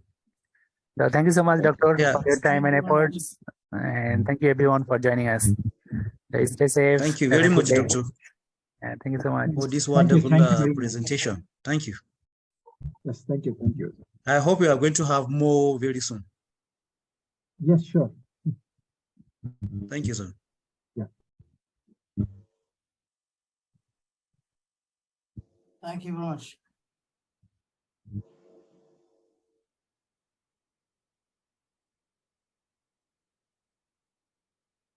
Our experiments was at practical, but for simulation and Simulink, that was great.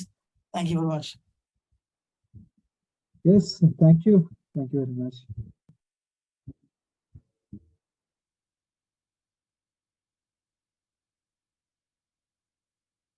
Okay, thank you. So I'm going to end this session. So stay safe. Have a good day. Assalamualaikum.